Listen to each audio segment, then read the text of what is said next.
Muses, and welcome to Cosmo Muse Tarot.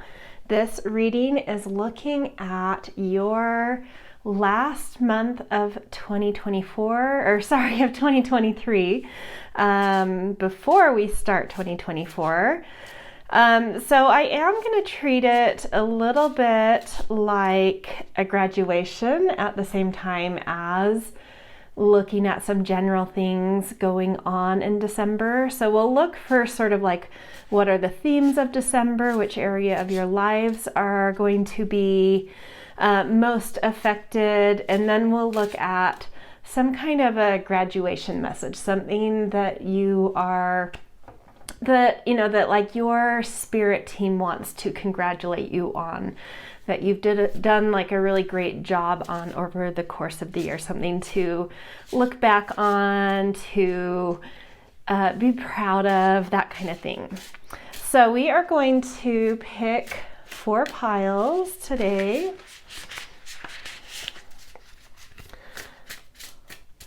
From the Woodland Wardens deck. So pile 1.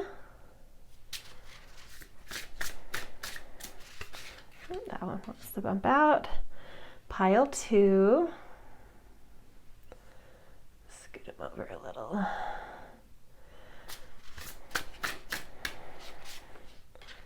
Pile 3. And then one more. Feeling this one. And pile 4. Okay, let me straighten these out just a little and we will go through each pile real quick one more time before you choose which one is yours, unless you already have, which is fine too, but I like to hold these up. Okay, so pile 1, Horse and Bluebell. Pile 2, the Finch and Peach. Pile 3, the Antelope and Wheat. Pile 4, the Dragonfly and Pansy. So feel into which pile is drawing you in, which has your aligned message for December 2023, along with some sort of congratulations, graduation type of message for your whole year of 2023. All right, I will see you in your readings. Feel free to pause if you need more time. All right, see ya. Hello, pile 1. Welcome to your December 2023 reading, as well as a graduation message for your year from your spirit team. So your pile that you chose is Horse and Bluebell, and the main theme is modest fortitude. So that's sort of like the anchor point for your month. Some sort of overarching theme coming out of this modest fortitude. And I'm going to read from the guidebook a little more about this so that we get some context for it. Let's see, I have to find which page this is. So XL.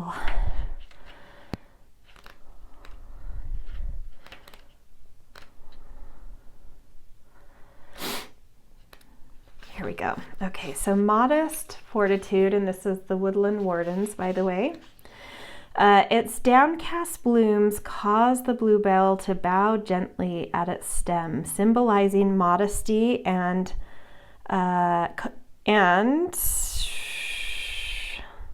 where am I? Symbolizing modesty.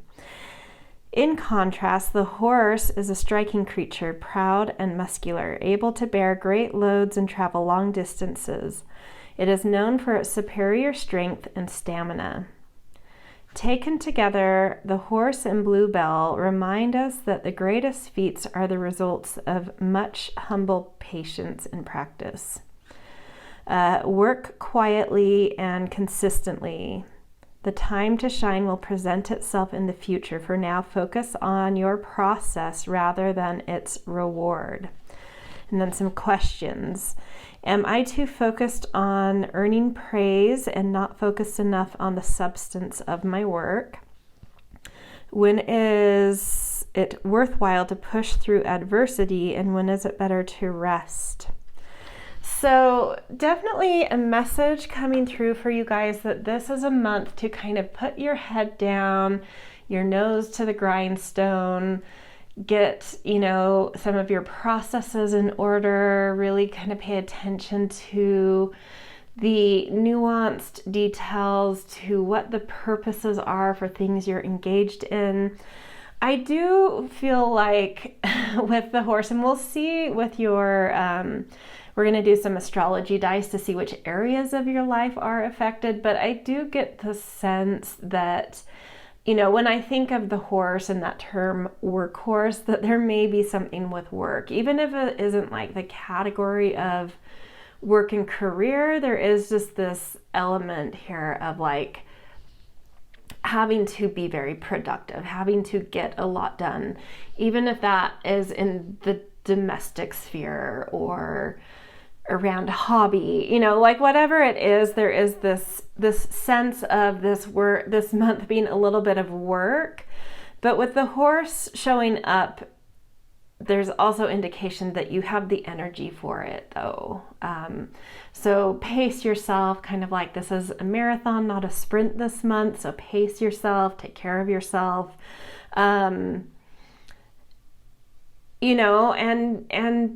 try to, the way that we can give workhorse energy to things is because we feel a calling, a compulsion, a deep purpose. So that may also give you clues if there's things you are putting off, things you're struggling to put effort into, kind of, ask some tough questions around, is this really something I feel connected to in a deep way? Like, why am I not feeling compelled to put effort here, to put my nose to the grindstone? Okay, let's get a little more context about this overarching theme. We are going to pick a Priestess of Light to add to this.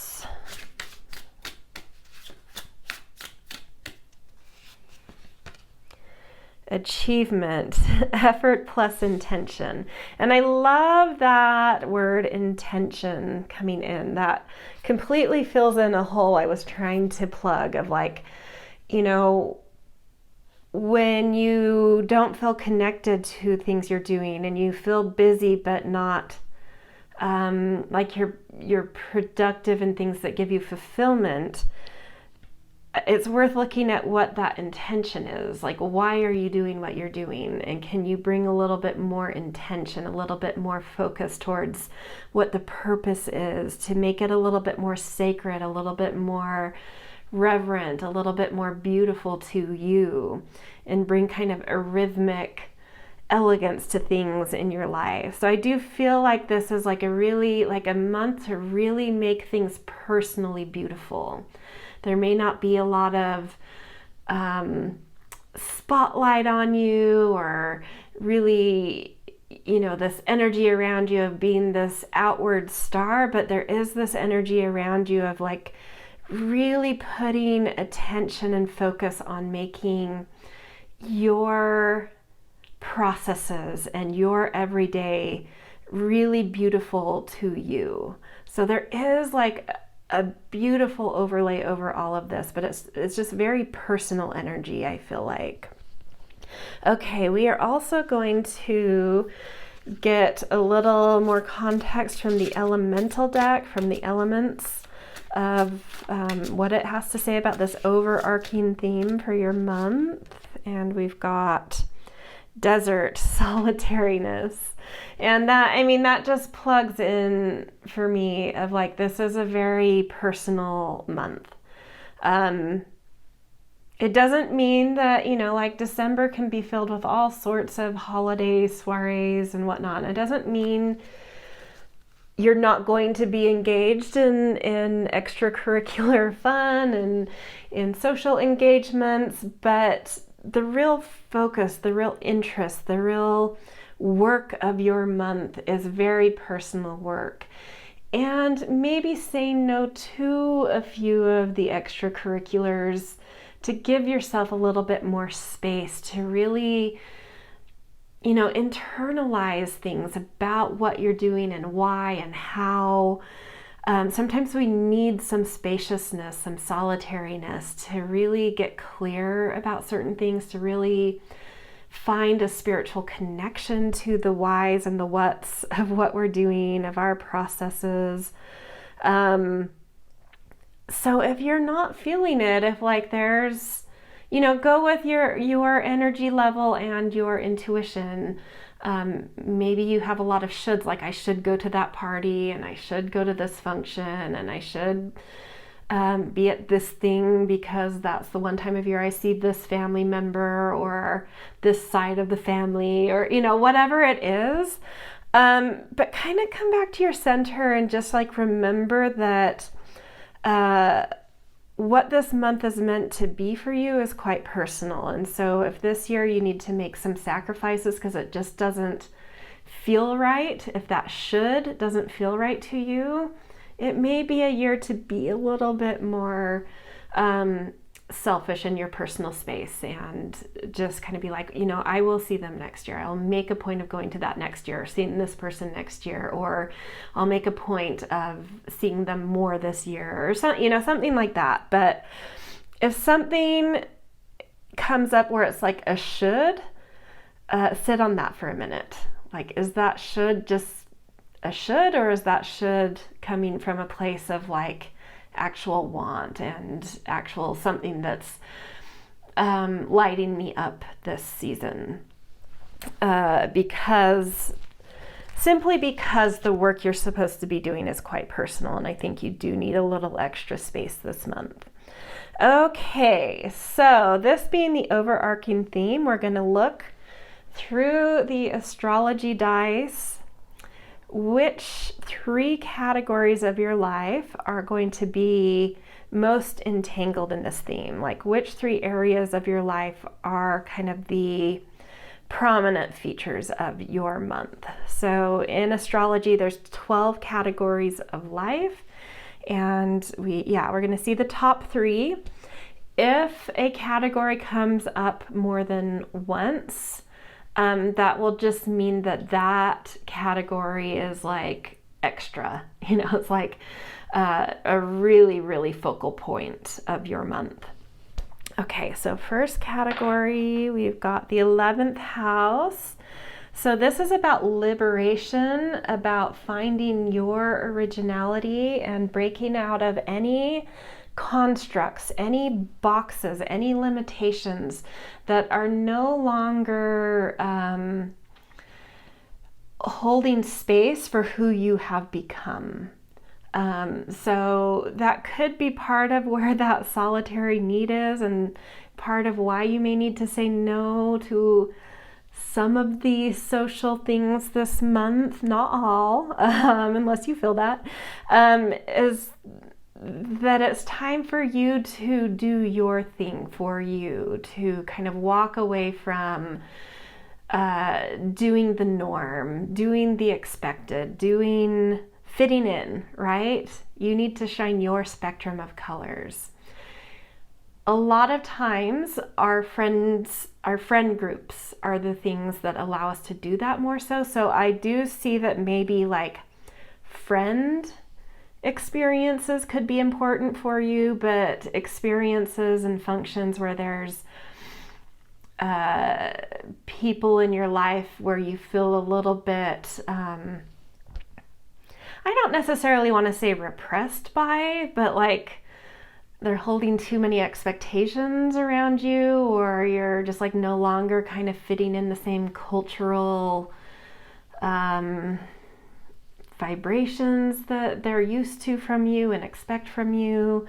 Those may be the ones where you need to just kind of put some boundaries for this year around, so that you can find that freedom And sometimes that could be friends too. Sometimes our friends do have expectations, but this 11th house does have a connection to friendship, because generally our friendships are the places that allow us to be more ourselves than other, groups in our lives. So also it is a sign of networking. So I would say that if it feels right to you, like go to the, as many friend things or networky type things that help you to kind of shake things up, feel some excitement, feel a little bit of freedom, and I always think of the horse as having a little bit of need for freedom too, a need to run. And if that freedom is very solitary for you, then this is just more about you going your own way. If that freedom feels called towards like a herd of horses to run with, find those friends that support your unique spectrum, your full spectrum of who you are. Have fun with that. But it does feel a little bit like, time to break, liberate from certain things that are holding you back. Just thinking about the times, this could also be really like joining movements in the world you feel called to join, which may bother certain people in your life, but it's time to kind of like stand up for who you are, what you want, what your unique voice and self needs to express. Okay, let's get a few cards to further explore this 11th house category. So new beginning. Yeah, that's really cool to see. This feels exciting to me. The 11th house feels a little bit more exciting than kind of, liberating sometimes is exciting, sometimes it feels bitter, sometimes it's a mixed bag. For you, I feel like it's just exciting. It's like there's been an epiphany, an aha, and it's an aha that is liberating you and allowing you to take a new leap in your life. And so that may be the nose to the grindstone, is like some new leap you're taking, some new epiphany that's giving you an energy to kind of charge forward with your nose to the grindstone with a sense of freedom entangled there. And then we have the Emperor. And one of the ways in which I read the Emperor, being one of the first major arcana, is about creating new order. So it does feel like kind of a shakeup coming for you. A shakeup that's like out with an old order and in with a new order. So going back to processes with the horse, you may be creating some new processes in your life because of an epiphany you've had, and of that epiphany allowing you to free yourself to be a little bit more you. High Priestess, you're very intuitively connected to this. Listen to your inner voice. It will steer you correctly. There's a lot of inner knowing here. So just very much so trust yourself about new paths, new epiphanies, new ways that you're shaking something up. And you will be shaking something up. Okay. Yeah. Moving from Devil to Six of Swords is like whatever you are shaking up, even though it's new, it's fresh, it's exciting, there has been a lot of attachment to something you're going to have to shake off, that you're going to have to step away from. But whatever that is has created, in the context of this 11th house, some limitations. There's like been certain attachments in your life that have prevented you from really expressing the full of you. It could be around a certain way of feeling comfort in your life, a certain reliable income, reliable trust fund, reliable way of just feeling comfortable in general. But it's like you're starting to see through some illusion about what that comfort has been, and ways in which it has prevented you from breaking free into your full spectrum of who you are. And it's actually created a little bit of chaos in your life, a little bit of tension, like inner tension,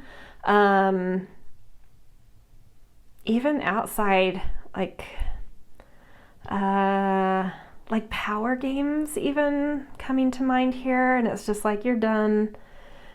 Moving on to better shores, moving on to where I can be me, even if that means leaving some kind of comfort.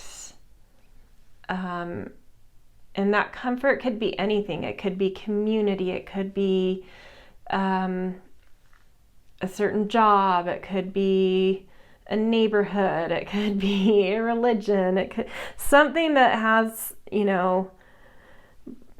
provided some comfort along with really repressing something about who you actually are. And it's coming through clear this month. Time to move on from that. Time to be okay with a little uncertainty, because I know I need to break free is what I'm feeling. And it's time to start anew and allow myself to be the full spectrum of me, because I have a strong inner knowing and I have a strong capacity to bring order to my life despite any big shakeups that happen. Okay, cool. Let's look at the next category that comes up for you. Put these to the side. Okay. 7th house. So relationships could be a big priority for you this month. It's interesting. I didn't feel a lot of relationship vibes as this overarching, within this overarching theme. Let's see what cards come out. See how this plugs into the overall theme. Intuition. So something about really trusting yourself around relationships. And relationships is, a lot more than romantic. Relationships can be any important one-on-one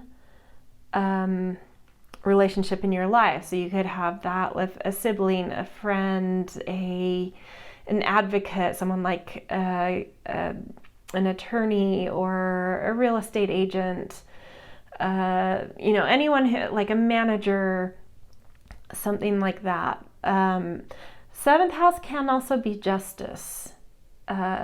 That actually for me plugs in a lot more to things we've already been talking about. So this could be something about justice, feeling really called to stand up for some kind of justice in the world and needing to trust your intuition about how you do that or why you're doing it, rather than following certain logic or needing to be armed with a lot of facts and figures and this and that. There's something more intuitive that you understand about justice or about a relationship, whatever connects for you. Knight of Cups with intuition. Yeah, it's really following,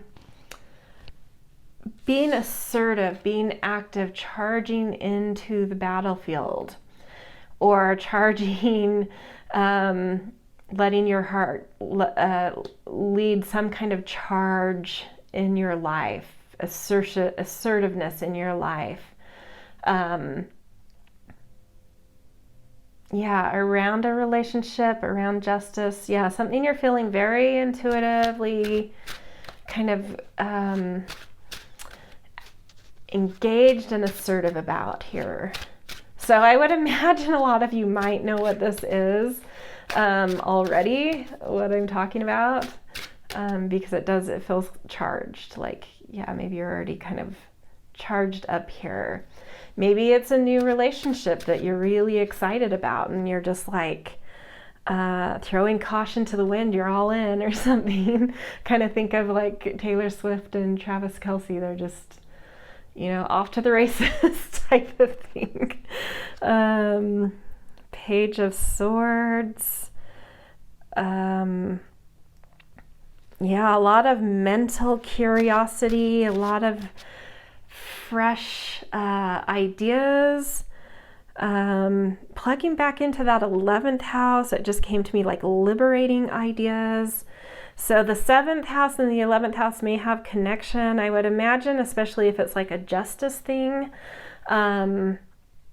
It's just, there's a lot of eagerness here. There's a lot of eagerness here coming through from an intuitively confident place.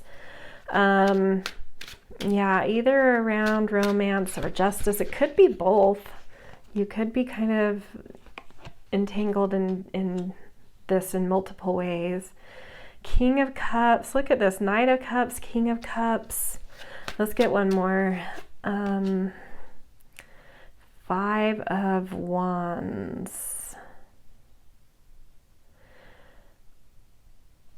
I do feel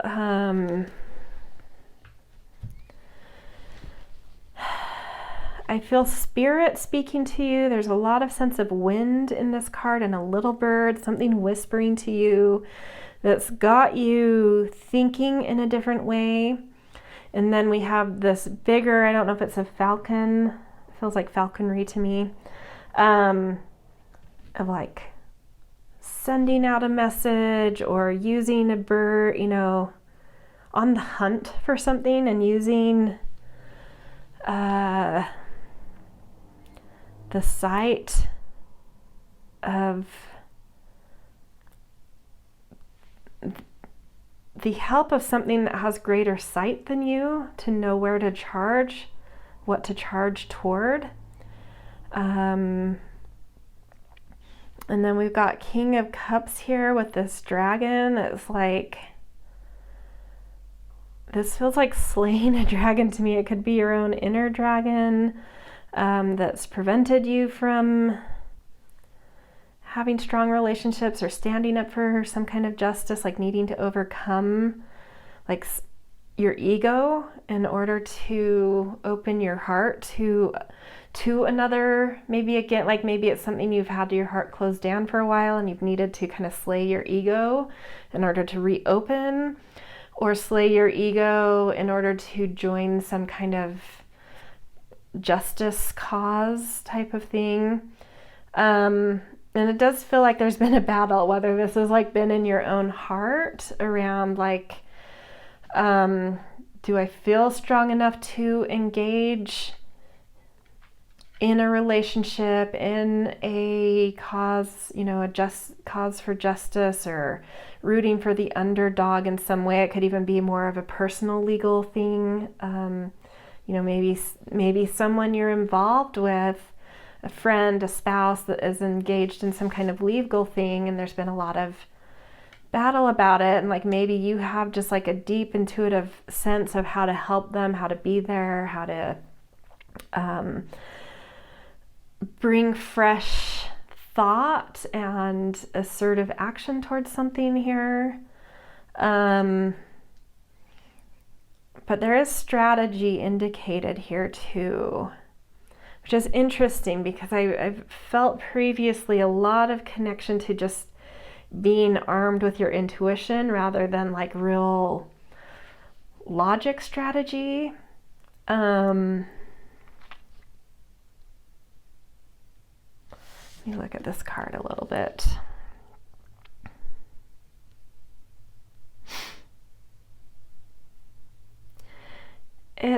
I think this is more to me about trusting yourself. Like you know enough, you feel enough, you trust yourself enough, and let that sink in to go up against whatever this is to you, or to allow yourself freedom to be involved in whatever this is. So, you know, if this is a new love, you may just be battling within yourself. If this, yeah, but trust your instincts here. That's what this is to me. you still don't need like these facts and figures and logic in terms of strategy. It's like you already have the instincts you need to kind of pull forward in this and get where you need to go and win whatever battle may be entangled in this.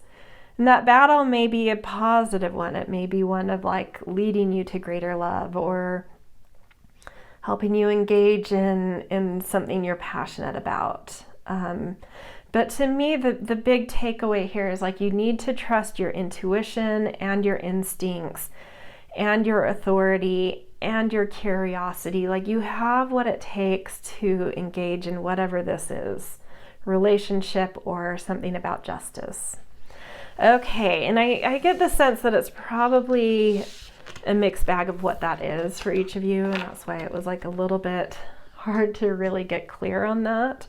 But I do feel there's a lot of charge there, so I do feel like most of you will know what this is to you. Okay, last category, 10th house, career. Okay. Let's see what this says. Moderation. And with that horse here, I did feel a work thing, so there may be at work nose to the grindstone. And again, this is to me saying this is a marathon, not a sprint. Slow and steady wins the race. Take care of yourself so that it's not, so you don't burn out too quickly. Or with the season of holiday festivities, that also could be a reason you need to say no to maybe a few social things, is moderating your energy, because it seems like a lot, there is maybe a lot on your shoulders, a lot of responsibility being asked of you this month. And so you need to take care of yourself so that you can attend to that like it is a marathon and not a sprint. So don't burn the candles at both ends is what this is saying. Don't go into the month feeling like, I feel energized, I feel excited, I can do everything, because you will fall short. You will burn that candle at both ends by mid-month if you do that. Not saying that you won't fulfill what you need to fulfill, but it will feel really burdensome and heavy if you don't do, create some moderation in how much you're engaged in this month. Okay, let's get some tarot. The moon. Okay. Interesting. Queen of Wands. I love that. 9 of Swords.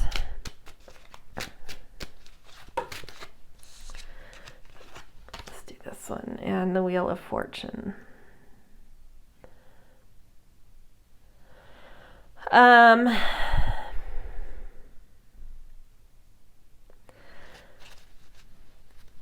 Wow, this is a real mixed bag here. Okay, so we've got Moon. Let's start with the first two. We've got Moon and Queen of Wands.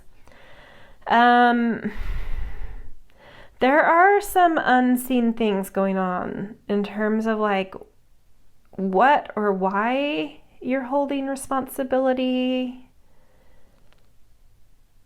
Whatever you're needing to hold responsibility in, holding a lot on your shoulders, whether that's career or other things. To me, it's more about a responsibility that's weighing.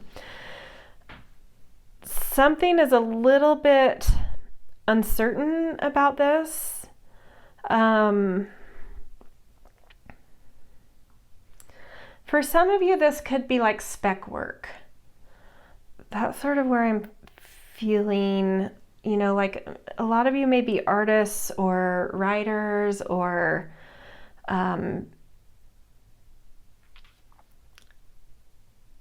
even maybe you have a YouTube channel, but like your income is dependent on people connecting to your work. You're not being, like for a lot of you here, it may be that like you're not being paid a normal sort of income. It's sort of like the work you produce is done in hopes that it brings certain things to you. So there's like uncertainty.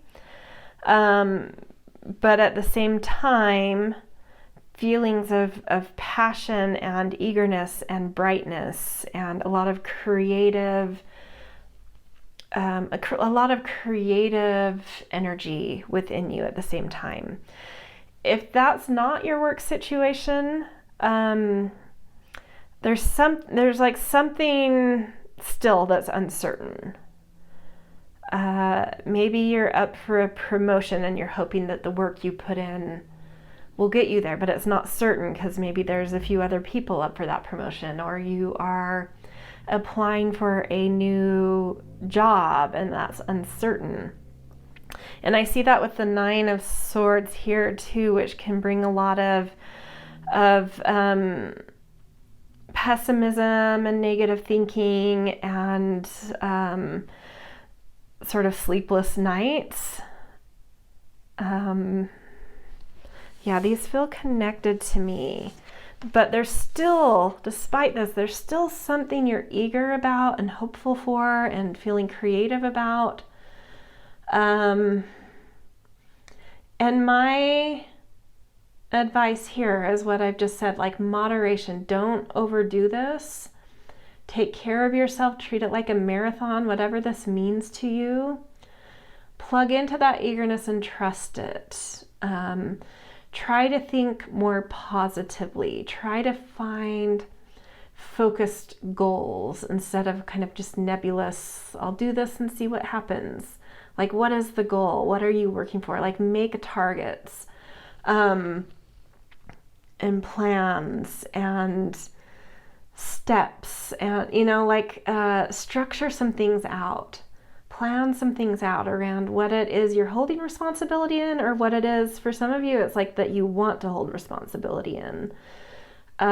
What can you do to create better plans and structure around this that will ease some uncertainty and some fears?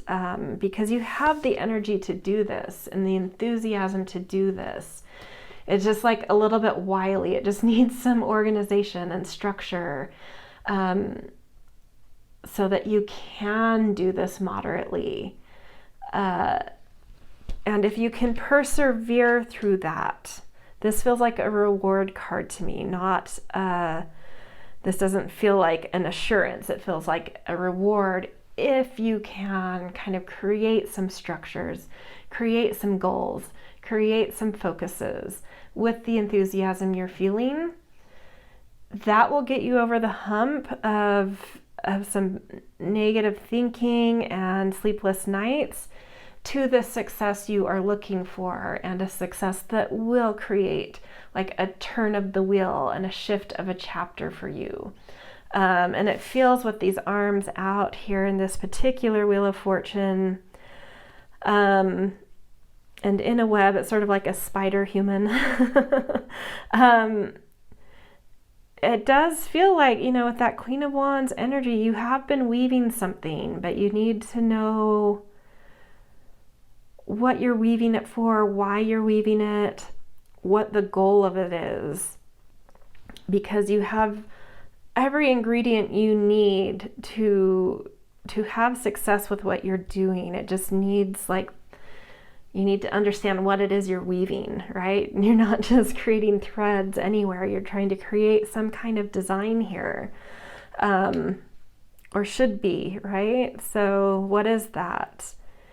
If you can, focus, plan, organize a little, create targets, that web will come together and there will be a success that, shifts things. So okay.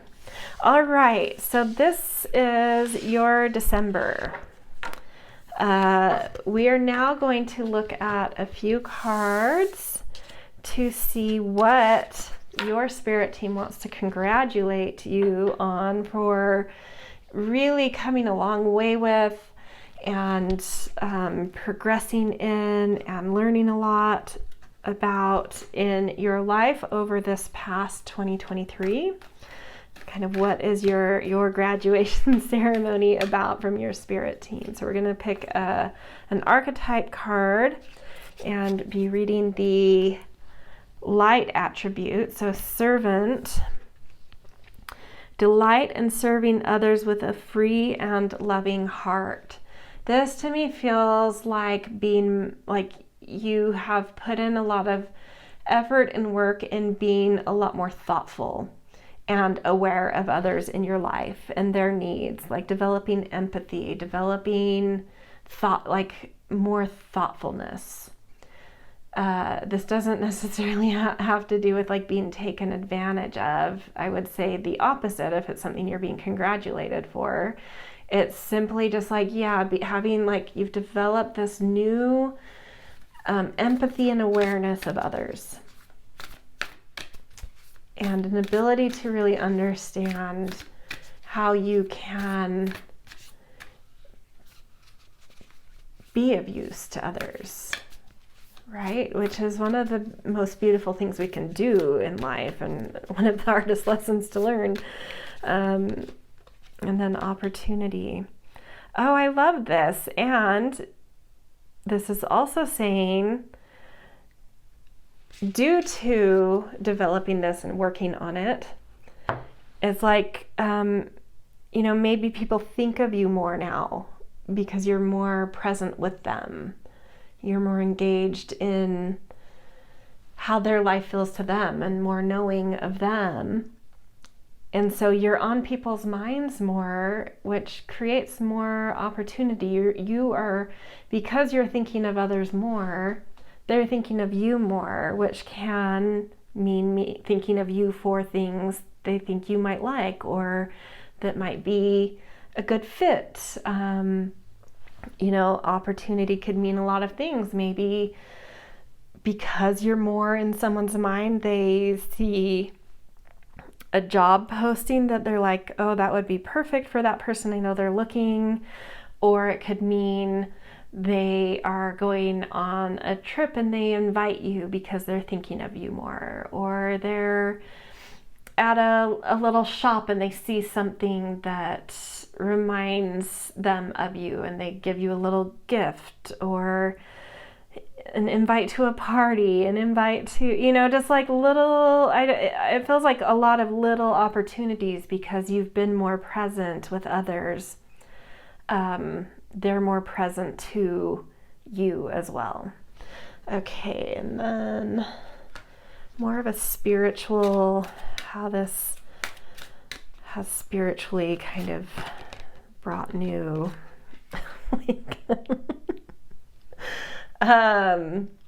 that card kills me, I'm sorry.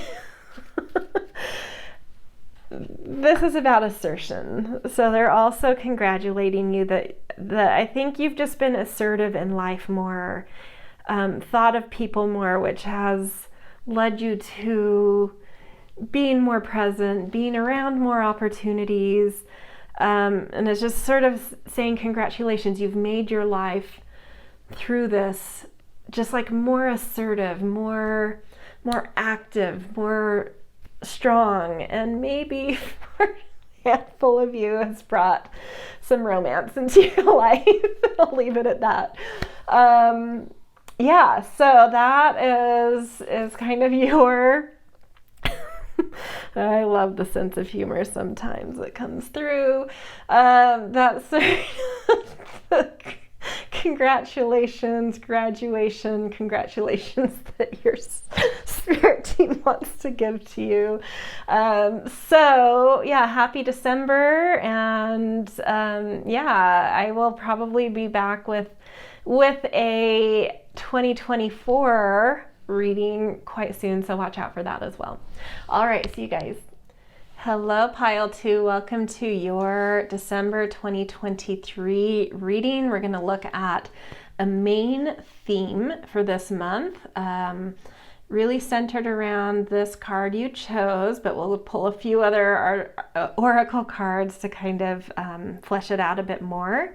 And then we'll be looking at 3 categories of your life that will be most affected by this overarching theme. And then at the end, we'll do a little bit of a graduation ceremony from your spirit team, something they want to congratulate you on, that over the course of 2023, you've grown a lot in.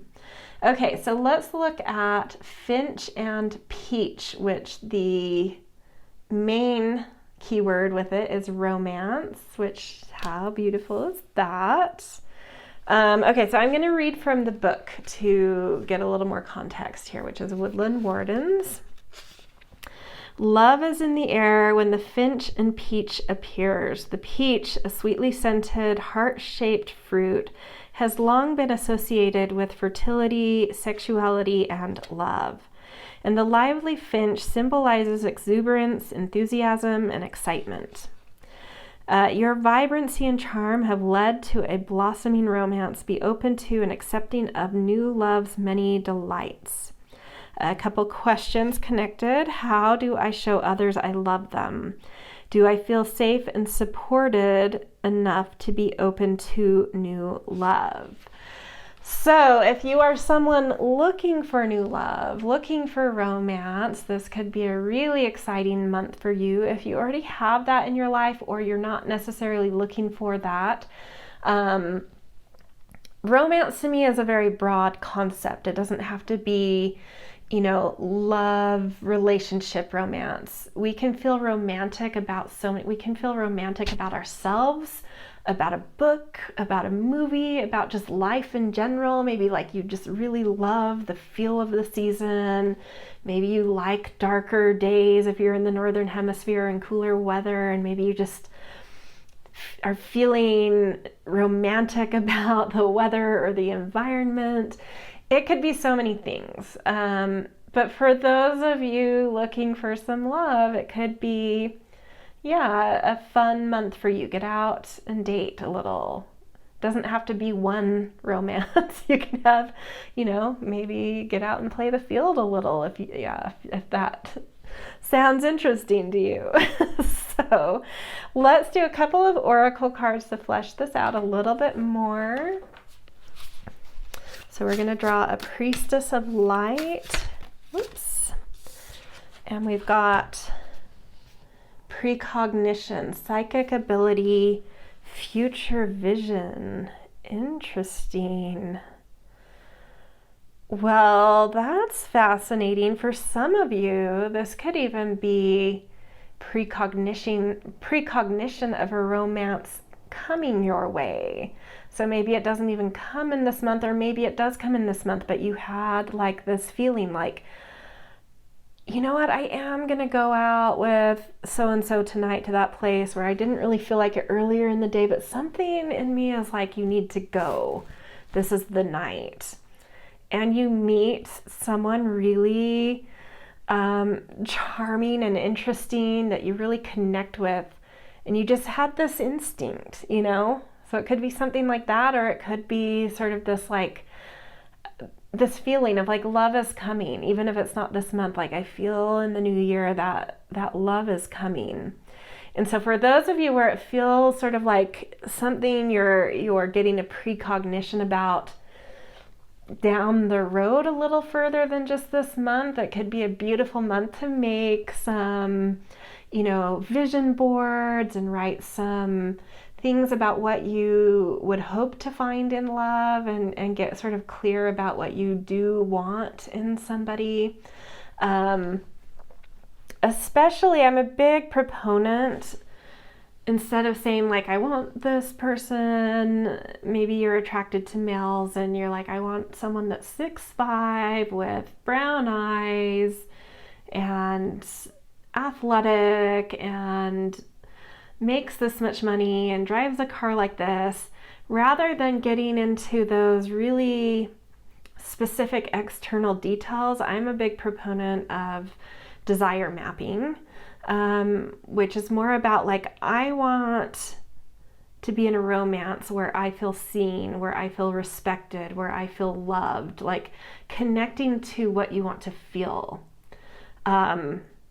Do you? I've just found a lot better success in my life with manifesting things when I come from that place. Just food for thought. If this isn't about a romantic relationship to you, you may just be highly inspired. Like maybe you're a poet and you're feeling romantic about the season, and you just suddenly have like these visions of something you want to write, or you see your book on a shelf that's inspired by something romantic you're feeling in the moment. So I'm just trying to show some alternatives to what this could be. Okay, let's also get some insight from the elemental realm, the elements realm, about this overarching theme. And I felt this really wanted to come out. Bravery, oceans. Wow, so this is very mysterious, you guys. Precognitions and oceans and bravery. A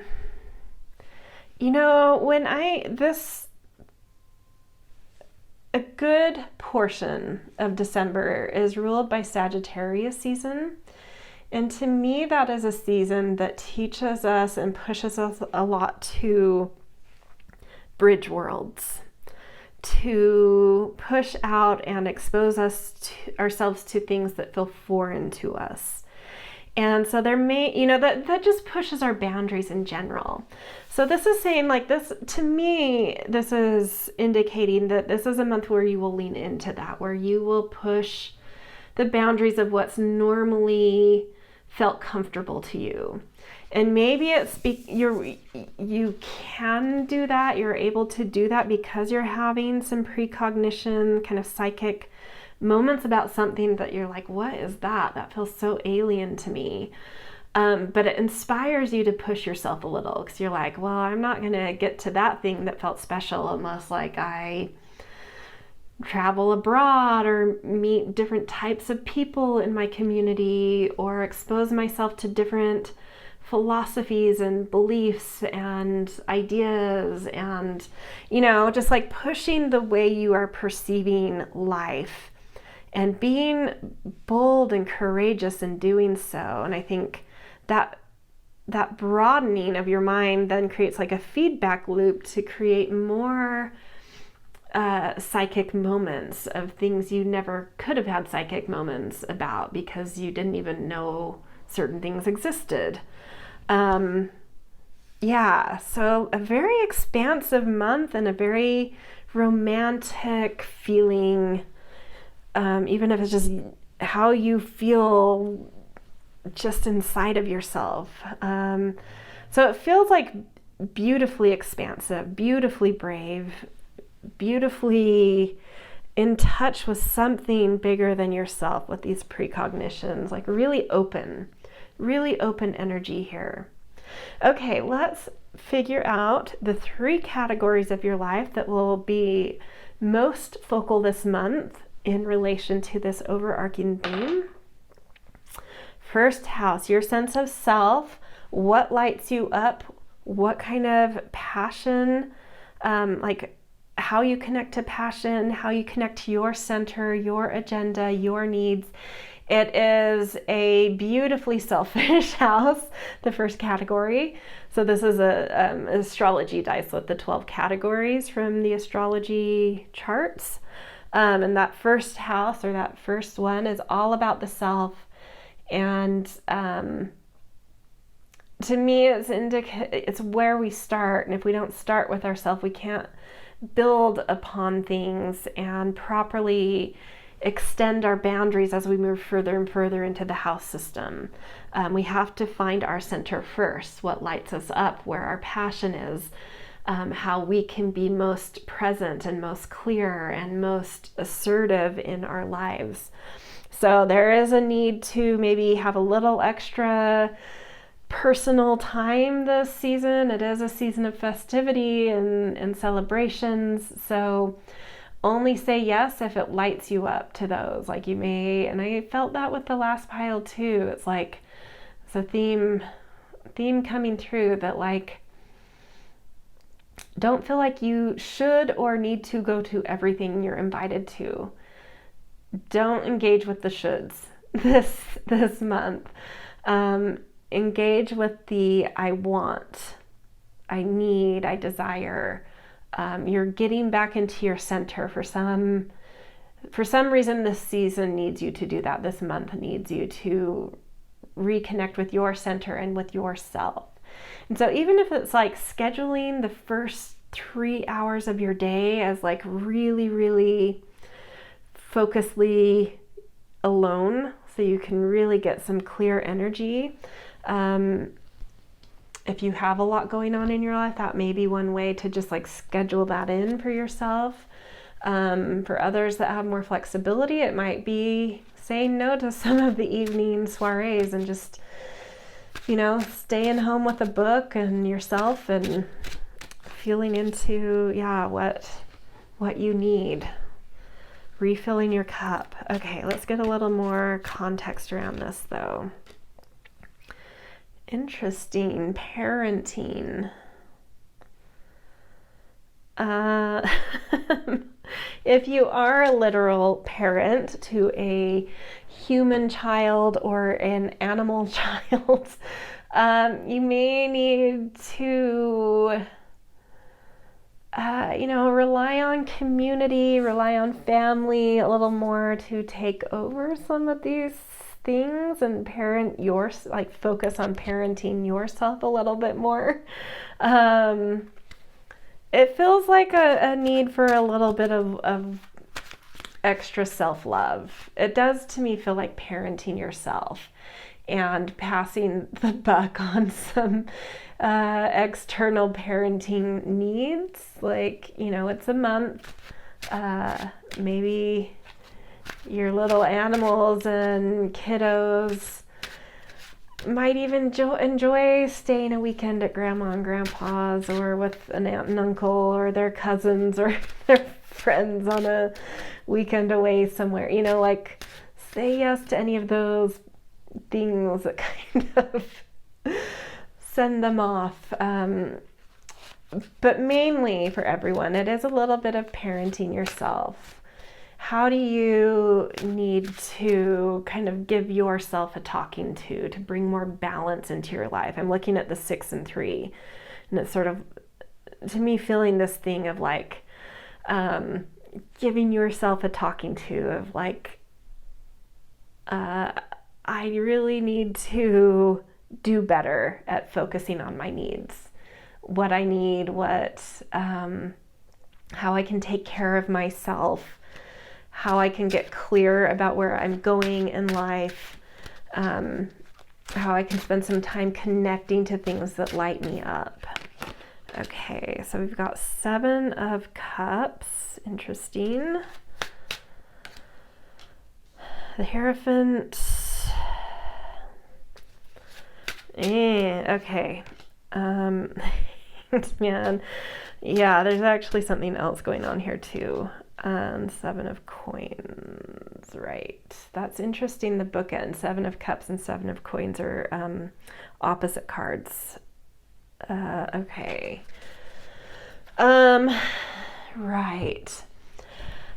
That parenting, falling in the first house of self, may actually be, for a lot of you, about rethinking ways in which you are enculturated, meaning specifically when we are between the ages of 7 and 14, we are really primed to want to make authorities in our lives proud of us, which really primes us to be encoded with cultural norms.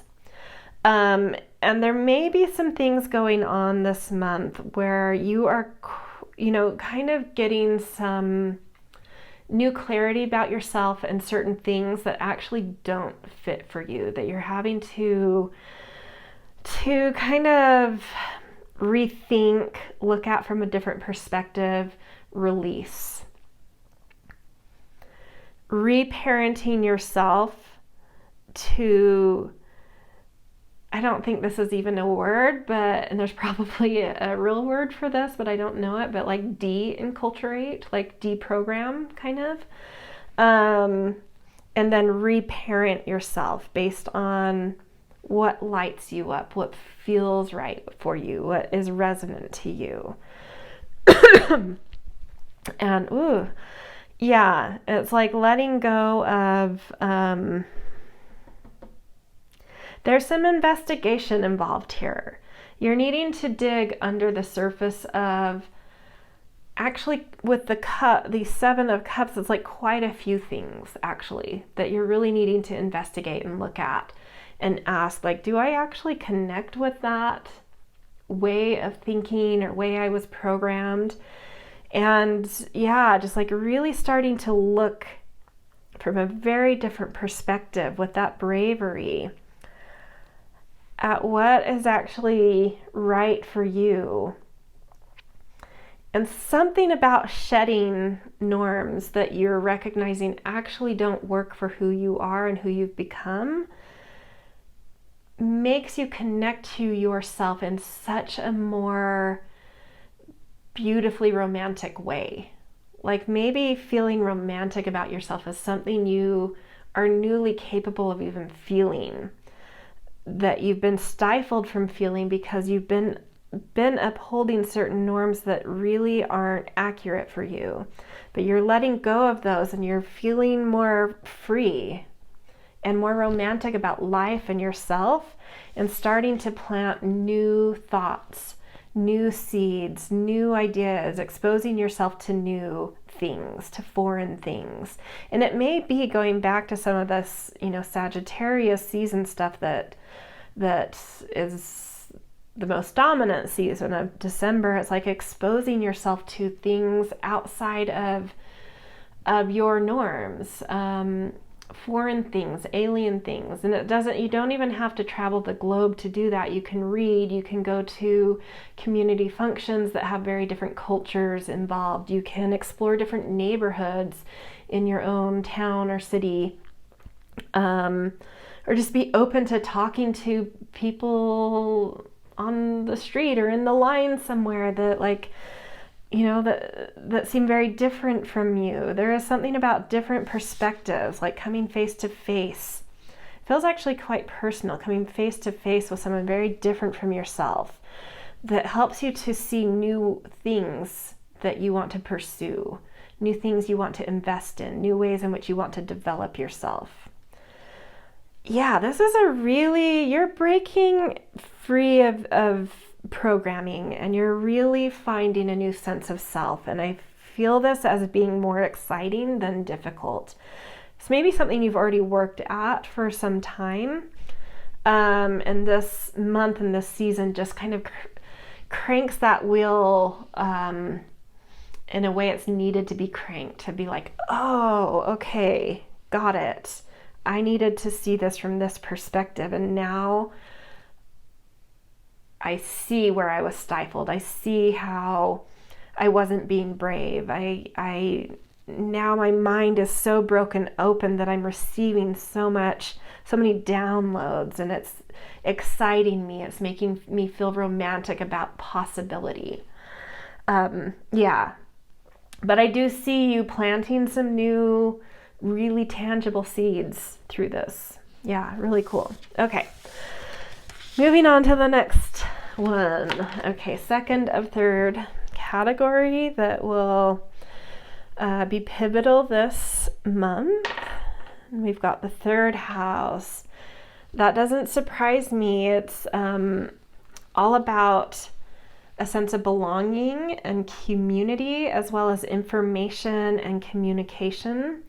So something, like I feel like some of you may be writers, and you're just like really feeling romantic about life, and you may just express some beautiful things and push your boundaries to think in different ways, or expose yourself to something that really inspires you to express something in a very different way than you have. Ooh, I love this. So abundance is connected to that. It's possibility. This is possibility to me.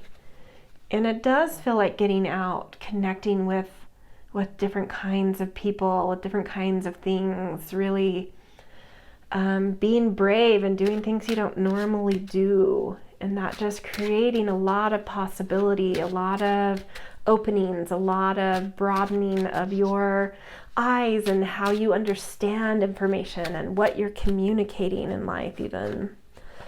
Okay, these both wanted to come out, the Hermit and Three of Cups. I think you've maybe been in a bit of a hermit mode trying to, well, and part of your month is that getting back to yourself and your own instinct, what you need. But it's sort of like, and I did feel that sense at the very start of this where I was like maybe, or at the start of that last category where I was like, maybe schedule 3 hours every morning if you have a lot going on. I felt that sense that there probably is a lot going on, and this is showing that, yeah, there's another side. It's like, I do think that there are a lot of needs for you to be out connecting and socializing. And so you're sort of needing to do a really good job this month of balancing some alone time to get back to you, your personal instinct, your personal needs, with some high social activity. And this Three of Cups to me is indicating that I really think you're broadening your social circle this month. I think you're meeting new people. I think you're meeting new people that actually feel like soul tribe type people. I also think there's people in your life that already feel that way. I think it's a bit of both, but I think you're pushing yourself to be brave, to meet new people, connect with new people, connect with old people, mingling across the board and all sorts of things, and really feeling surrounded by a lot of soul tribe type of people, old and new. Yeah, so, but the message here is like balancing that with the time you need to get back to yourself, because that first category also needs a lot of attention. Four of Swords, yeah, and this is again saying like you need to moderate this, like you need some downtime, you need some rest, like don't overdo it, but find a way to kind of give space to both. Give a lot of space to personal time, but also give a lot of space to social life. And then Eight of Cups. As you connect more with more people that you really connect with, that feel like soul family, both old and new, I think it's also giving you the courage with that balance of meditation and alone time, to recognize what kinds of communities and connections are not aligned for you anymore. You may already have a sense of this, but I do think this month you're going to have to come to terms with certain groups or individuals or things that you need to walk away from. It doesn't even have to be people. It could be interests, ways in which you've spent your time around certain things that no longer feel aligned for you. But it's like you're getting so deeply into your instinct and into soul connections that, yeah, it's just like kind of coming to that head of like, yeah, I've outgrown certain things. And not in a superiority type of way, like we all grow in certain ways. It's more like growing apart, like I've outgrown this and they also have, or I've grown out this thing and it's, you know, having its own growth path. Because it doesn't have to be around a person. Although I feel for a lot of you, it may be like an individual or a group. Yeah, but it'll probably be a little different for each of you. Yeah, so new sense of romance and abundance in your social life and a balance with your own instincts and needs there, giving you that bravery to walk away from things that you've grown away from. Okay, let's look at the last category. Oops.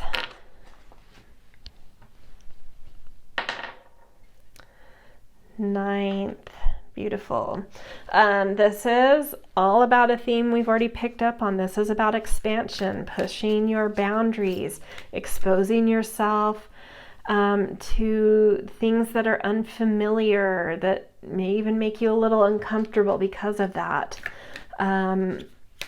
Pushing your perspectives, your beliefs, your visions. Follow your dreams. And the ninth house can be that exactly. It's taking aim at some big vision you have that will ultimately push you out of your comfort zone. And so maybe there is a dream you're really connecting to and feeling that bravery and that romance and the precognition. Like I said, like if you, an example, like if you were a writer and suddenly you have this precognition of the cover of your book in a bookstore displayed, or signing, autographs or something, like you may have this moment this month of something that is like, okay, it is time to follow that dream. I feel that bravery, I feel that romance, and I feel that precognition that something is coming of this.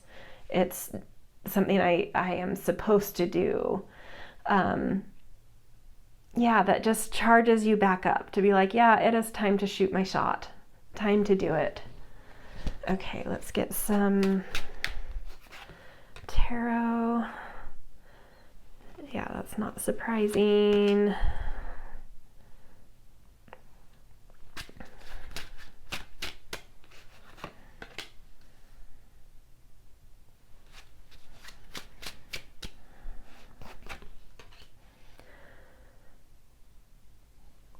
Love this. Okay.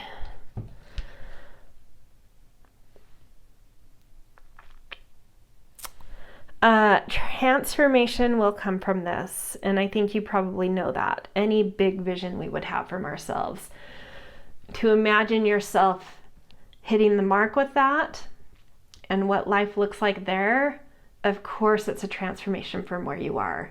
Any big dream would transform you, and this is just confirming it will create a transformation in your life. And it's not always comfortable to do that, even though it's sort of what we want and what we shoot for. It can be, it's a process. It can be scary. It's hard to sometimes let go of old ways and old things and old conditions and old points of view. But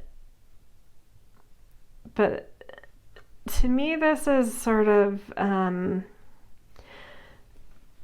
it's like there's someone behind that curtain, and like if a light is shining on someone and then their shadow hits a wall or the curtain in back of them, that shadow is like massive compared to them.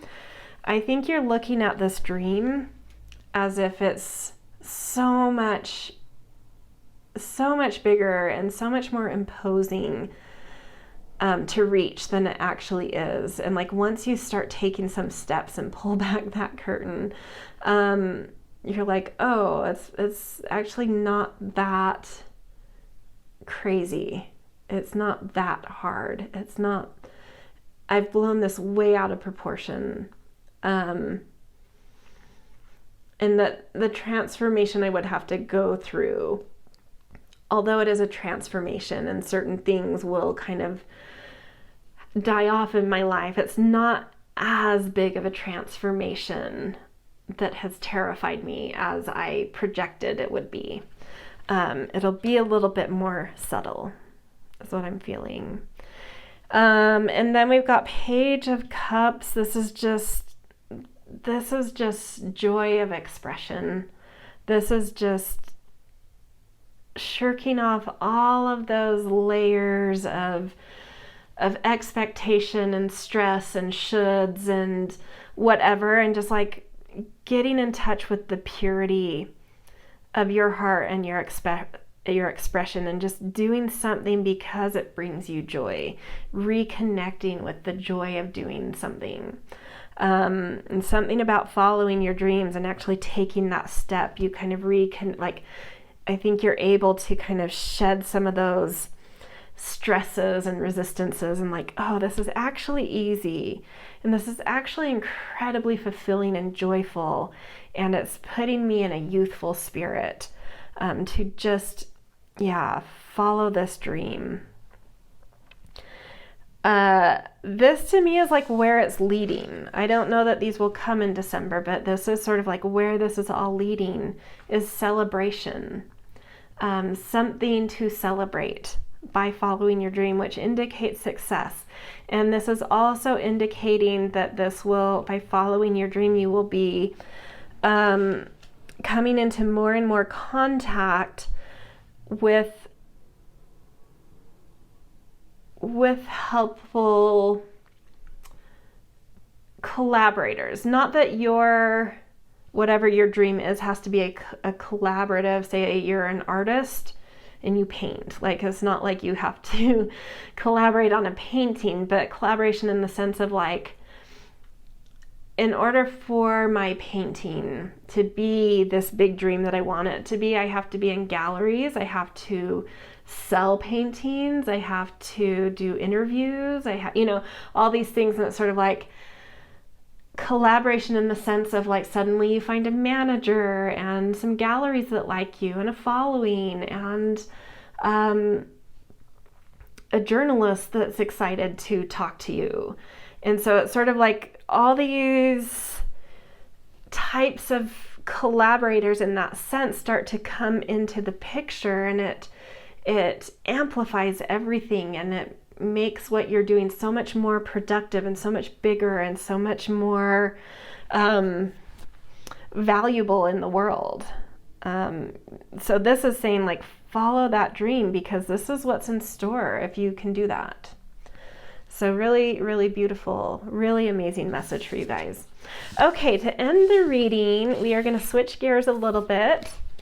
And instead of looking just at this month, we're going to get a little bit of a message from your spirit team around something they're really proud of you for going through a lot of growth in this year. So it's like their kind of graduation. Congratulations to you. And so we're going to look at an archetype to get a feeling of what in what way, like what about you has grown, what kind of like archetype within you. So we'll look at the light attribute, because this is a positive message. So the judge, balancing justice and compassion, managing the fair distribution of power. Ooh, that's big. So maybe you've done a lot of work this year on really trying to hold multiple perspectives. Instead of getting stuck in one point of view, really being able to hold multiple perspectives at once. And then because of that, really being able to see sort of what the fair,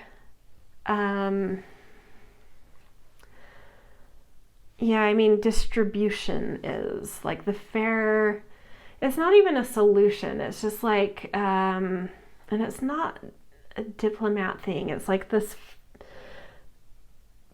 being able to really, really see the avenues of bridging perspectives and finding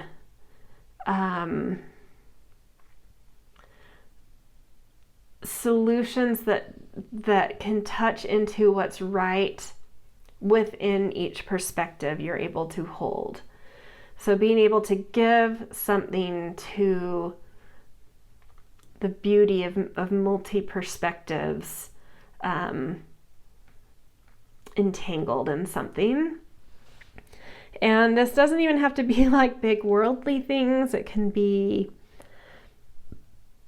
stuff within family, stuff within work, and it doesn't even have to be conflict related.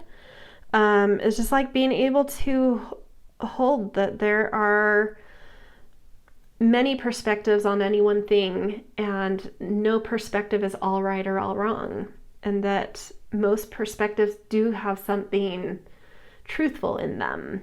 And just like really being able to take the time to see that and to approach each perspective with compassion, which allows you to be able to kind of like master multiple worlds at once, knowing how to kind of bridge worlds in a certain way. Really cool. Okay, let's get a little more context around this good job graduation message flow. Oh, I love this. I think this is maybe where some of the romance as well as precognition are coming from for you this month. Even though this is like a bigger thing, your ability to hold multiple perspectives and see where there is beauty in each of those perspectives helps you to reach flow states, helps you to tap into inspiration, tap into an ability to move things forward, an ability to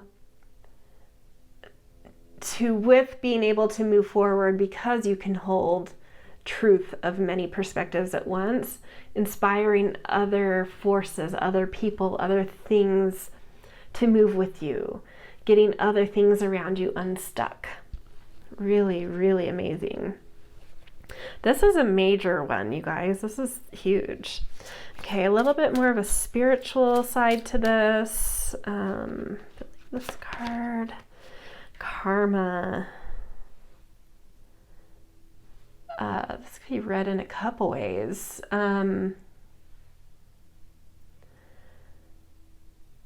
This could be read as you really understanding cause and effect through this, really understanding what creates karma. So knowing going forward how to create positive karma, because you kind of can see precognitively cause and effect. This can also be some kind of, learning and growing in this may be some kind of karma in your life you're fulfilling. And your ability to be, someone maybe that some others might look to for a certain judgment, can point out certain karma that certain parties might be holding. Yeah, so it's sort of like there's many ways to see that, but it's really, really, really powerful growth, really mature growth. Like, there are presidents of countries that do not come close to grasping this kind of stuff, right? This is really mature stuff, you guys. So that's a huge congratulations graduation ceremony from your spirit team. Like, really, really powerful growth. Good job. Okay, this is where I'm going to leave you guys. I hope you have a beautiful December and a beautiful end to your year. If this resonated, I always appreciate that support, such as thumbs up, subscribes. Always grateful for kind and thoughtful comments. Regardless, I'm always grateful that for those of you that come here that support my channel, my readings. I enjoy it so much, so thank you for letting me read for you. All right, see you guys later. Hello, Pile 3. Welcome to your December 2023 forecast, outlook, predictions. We are first going to look at a major, the overarching theme for your month, mostly through the card you chose, but we're going to do a couple other oracle cards to add on to it. And then we're going to look at 3 categories of your life that will be most featured in relation to this theme coming through. And then at the very end of the reading, we'll kind of switch gears and we will get a message from your spirit team around what they want to congratulate you for some major growth in over the past year during 2023. Okay, so starting with your theme for December, you guys picked the antelope and wheat. And the keyword here is nourishment. And I'm going to read from the book to get a little bit of context of how the animal and the plant sort of intermingle. Okay, antelope are associated with community. Traveling in large herds, they work together to detect predators, locate food, and care for the young and old. This way, the group supports the thriving of each individual. Likewise, golden sheaves of wheat are ancient symbols of prosperity, a relatively easy grain to grow, store, and convert to flour, and a staple crop around the world. Wheat is closely associated with wealth and abundance. Together, the antelope and wheat call us to nourish ourselves and our communities. Upright, you are feeling fulfilled, nourished, and secure. Celebrate your good fortune by sharing it with others in need. Invest in your community and ensure you are supported in leaner times. And then a couple questions. Who or what makes me feel nourished? What fills my proverbial cup? Beautiful. So, being a major theme for your December is like really paying attention to community, really paying attention to, like it said, what fills your cup? What kind of self-care can you engage in? And in taking care of yourself, how can that give you energy to also kind of support your community, engage with your community?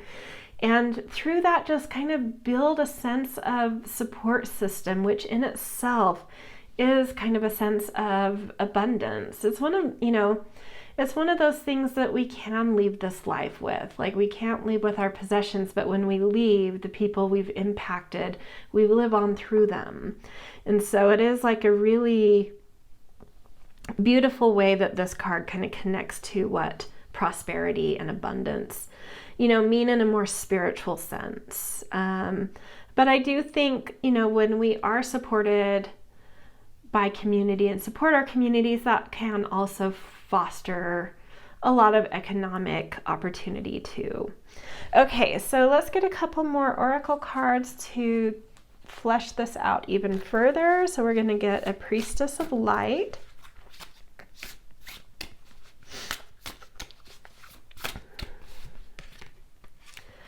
Shamanic Journey, Purpose, Attunement, Vision Quest. Very interesting. I think you are sort of like coming into a new sense of empowerment this month. I think you're retrieving aspects of your power and your soul that potentially you've either never really touched into, that never really had the opportunities to develop and grow in you, or that at some point sort of got lost or buried. I think you're having, these like retrieval moments where you're like unearthing and rediscovering very empowering things about yourself, which reconnects you with purpose and really brings you into your like aligned and strong resonance, attunement with yourself. Wow, very powerful, you guys. All right, let's get a message from the elements as well about this overarching December theme. Transformation and pressure. Wow, okay. Well, yeah, I mean, when we have soul or power retrieval moments, when we are brave enough to connect into other realms, which is oftentimes how we're able to do this kind of work, it can transform us. It can really change us. This feels like going through like a cellular level change, going through the pressures of moving between realms. I get the sense that this is either new to you, like moving through realms and sort of like, maybe you're someone that has worked with shamanic journeying, shamanic guides, or have like listened to even YouTubes that do that. But maybe you're not, and maybe that's not something you're looking to do. Either way, I feel this sense of like suddenly having these moments of like spontaneously journeying to other realms, and not in a dissociation, not in a way of like fleeing your body because you're in fight or flight or fear, or your nervous system's, not feeling safe.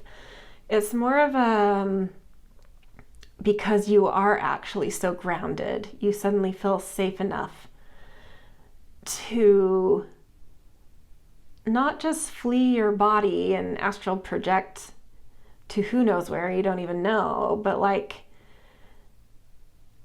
kind of this thoughtful, intentional step into another realm that just kind of like spontaneously happens. And it's really kind of like shattering perceptions, really reprogramming certain things in you, and like at a cellular level. This is major. This is like really, really coming into a grounded sense of who you are, a confident sense of who you are, and really retrieving your most empowered attunement. Woo, yeah, this was big, you guys. Okay, so taking this theme, we are going to look now at the 3 categories of your life that will be most entangled in this theme, most sort of prevalent this month. Through this astro dice, it's a 12-sided dice which represent the 12 houses of an astrology chart, which those houses represent like categories of life. So there's 12 of them. So we're going to look at the 3 that are most, entangled in this overarching theme of your month. So the most important areas of your life this month. First house, this is all about self. This is where we hold our tightest boundaries, where we come back to our center, where we come back to what we are passionate about, what lights us up, what we need in life, what is our authentic attunement.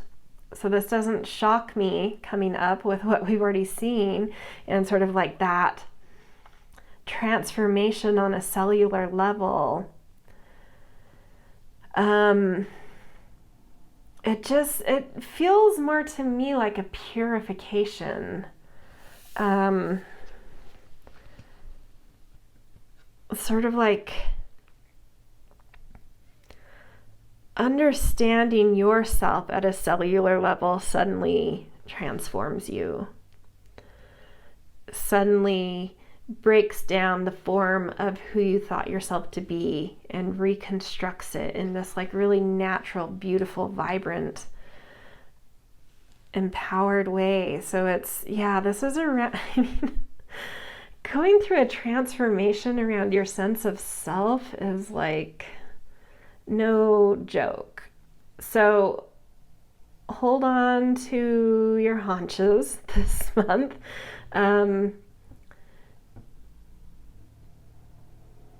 Get grounded.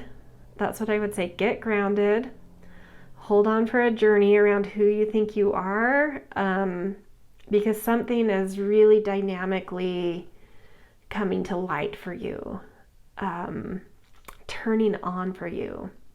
Sometimes it's like part of our DNA that gets, in epigenetics, there's certain parts of our DNA that come on and offline based on our, I don't think they know all the reasons it happens, but a definite reason can be because of environment and stresses.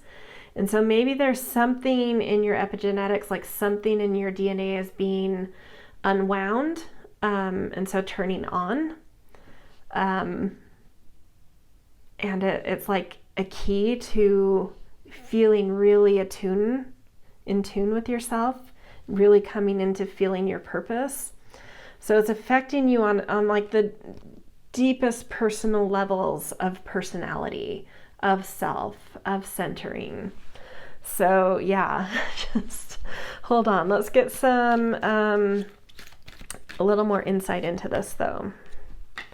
Ooh, financial discipline. Well, that's, yeah, something coming online for you of like really feeling empowered around what you know you are worth.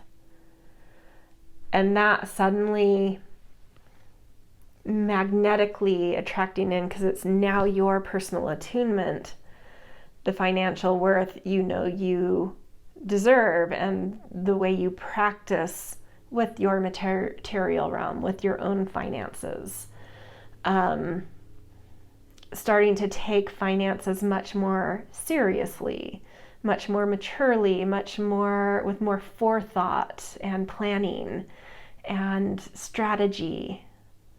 But I feel like something's turning on with you, like the root of it is like starting to understand your worth, which inspires a certain new kind of discipline and attraction force around this. Okay, let's get some tarot cards around this. We've got Temperance, which is moderation. Really knowing when to open the floodgates, not necessarily floodgates, but like when to spend, when to save. Really knowing the moderate path in this of the ebbs and flows of finances, of self-worth, of planning for the future. It's really holding a vision. And so being able to be in a more temperate connection to finances. King of Coins, yeah.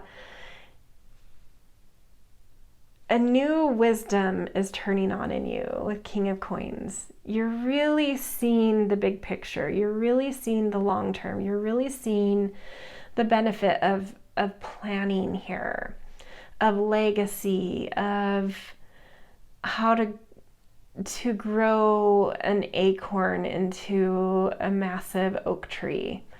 How to plant a seed that will grow really, really big, because you're seeing the long-term view of the whole life cycle of that tree and how it creates an ecosystem, and how small things that turn into big things can support whole communities of trees, right? So supporting more financial wishes and financial security of others that come into that orbit as well. Very responsible energy, you guys. Okay, Page of Coins. So new ideas too, new excitement, new exuberance around the material realm. So even though there's a lot of wisdom turning on and not a lot of new sense of authority and vision of what to do here, there's also a new excitement about this, a new kind of purity being born there. And then King of Wands. Look at this, 2 kings in Temperance. Jeez. Okay. And peacock feathers to me always represent some kind of abundance, even though this is a Wands card. So there may be something creative in you that you have a lot more authority in, that can enhance how you see your value in the world. That it's like time to show your feathers, time to take flight, to show your colors, to show your fires, to flaunt what you've got, with authority, with command, with the expectation that your creative fire is beautiful and so should be seen and respected as beautiful. Yeah, this is real adult pants here, you guys. Very interesting. Okay, let's look at the next category.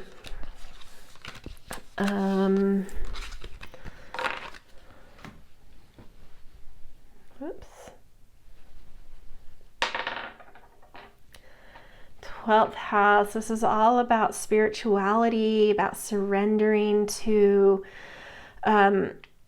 both our light and our shadow, which brings us more into harmony with ourselves and with life around us, and brings on a new sense of compassion and inspiration and kind of like muse quality energy.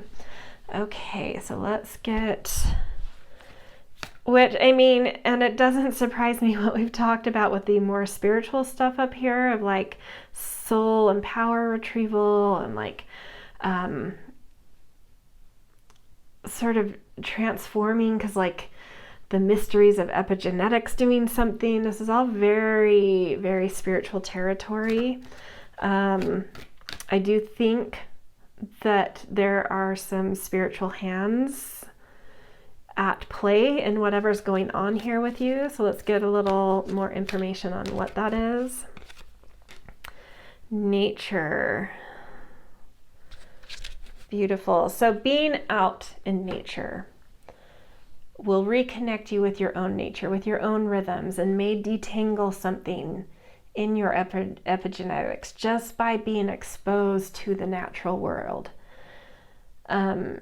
Exposed to the natural world, exposing yourself to your nature. If that feels impossible to you, say you live in New York City and it's really difficult to get into nature for you because of time and access and whatever, even as you're walking somewhere, you can watch for birds and insects and the noises of other humans. Humans are nature. What kind of noises do they make when they're not speaking, when they're just breathing, when they're walking? What's the sound of footsteps? Like just being in touch with what's natural in the world. Humans, animals, plants, the wind, the rain, the heat, the cold, any of that. Beyond that, you could put on nature sounds to kind of meditate to before you go to bed or to sleep to. Just things that get you in tune with sound. I don't know why sounds are coming through to me, but sounds of nature for some reason is what's coming on strong here. Something about that is helping you to have that, like to ground back into yourself, to get back into your nature, your personal flow, which shifts something in your epigenetic stuff, winding or unwinding, and that could give you these spontaneous journeys to other realms where some retrievals of soul and power take place. So yeah, some real spiritual essence around all of this. Okay, let's get a few tarot cards. We've got 5 of Swords, 8 of Swords, whoosh,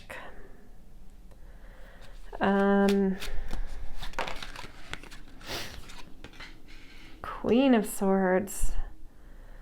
Goodness, what's going on here? 2 of Swords. Wow. A lot of tensions. You are, I mean, going back to the epigenetics, something is wound way too tight in you. And again, we're in the mental plane, and that's why the sounds of nature are coming through. You need to listen to things, listen to nature sounds, listen to human, animal, plant sounds in order to get out of your head. You really need to get out of your head right now and ground. And Spirit really wants to help you to do this. The answers you're looking for right now are not in your head. Your mind is the thing that is trapping you right now, that is making you feel stuck, making you unable to make a decision, making you feel a sense of separation, making you feel cold. Whatever you're looking for right now is not in your mind. It's in your body, in your breath, in sounds, in rhythms, in instinct. Some meditation, some nature sounds, some decompression, anything that takes you out of thinking and mind, that gets you into grounding and body, is going to bring you a lot of healing, will help you to traverse worlds, will help you to understand how your mind is something that's kept your epigenetics, something in your epigenetics, in your DNA wound that would benefit from not being wound. And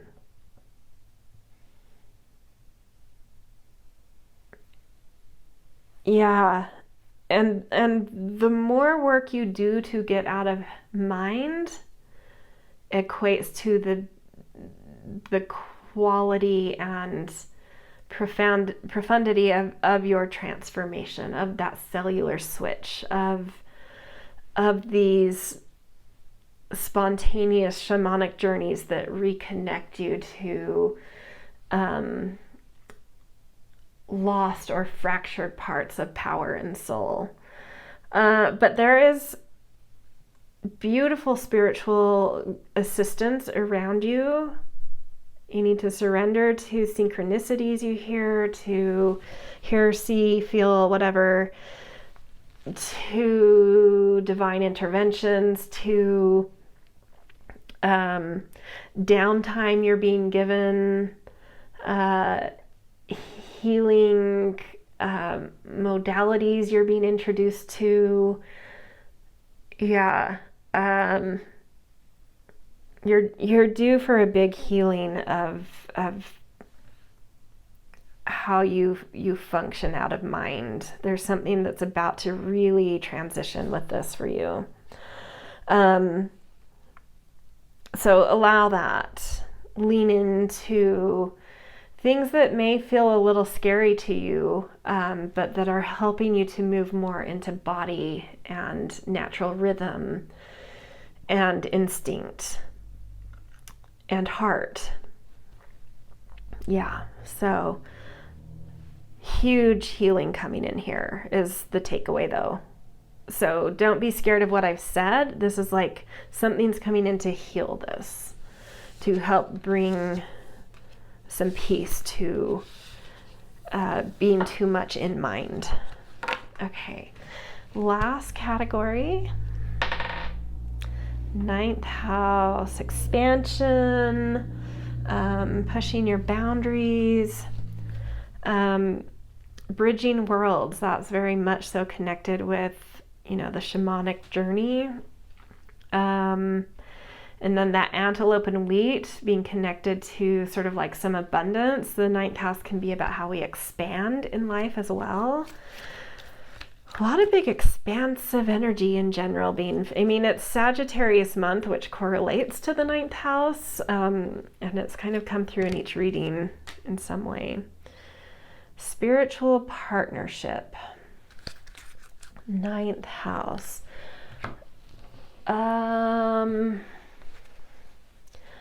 To me, this feels like spiritual partnership in terms of like connecting with your spirit guides, connecting with spirituality in a deeper way, being able to expand who you feel yourself to be by just like allowing more of the unseen and the spiritual aspects of life. And it doesn't, I'm not saying religious. I think those are completely separate things. If religious floats your boat, great. But for those of you not into religion, spirituality is a completely separate thing. It's about, just being connected to the unseen realm in a beautiful, healthy way. Asking for divine assistance, believing in divine assistance, paying attention to synchronicities, to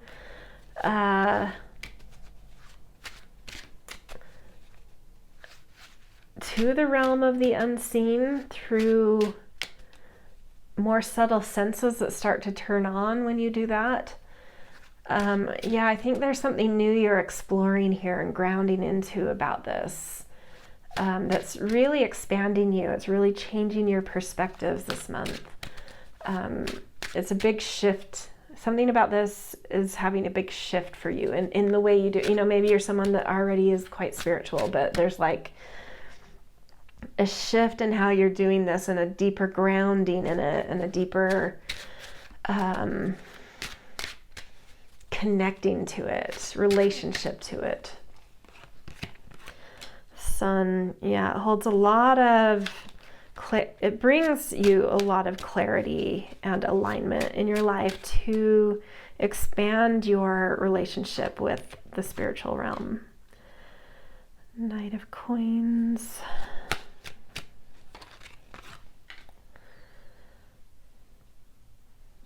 These are beautiful cards. Let's get one more. 5 of Coins. Okay.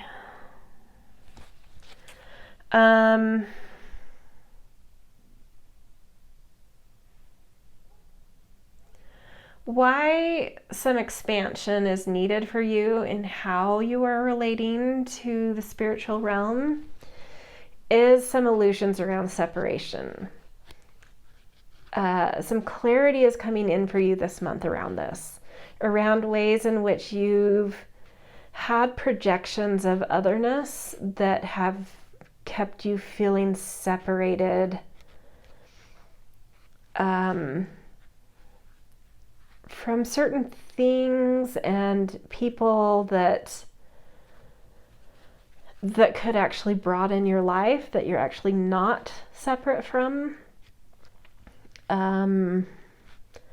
I feel this sense of clarity coming in, reopening your heart, and moving from feeling separate to feeling responsible for the things you felt separated from. So, an example would be like you feel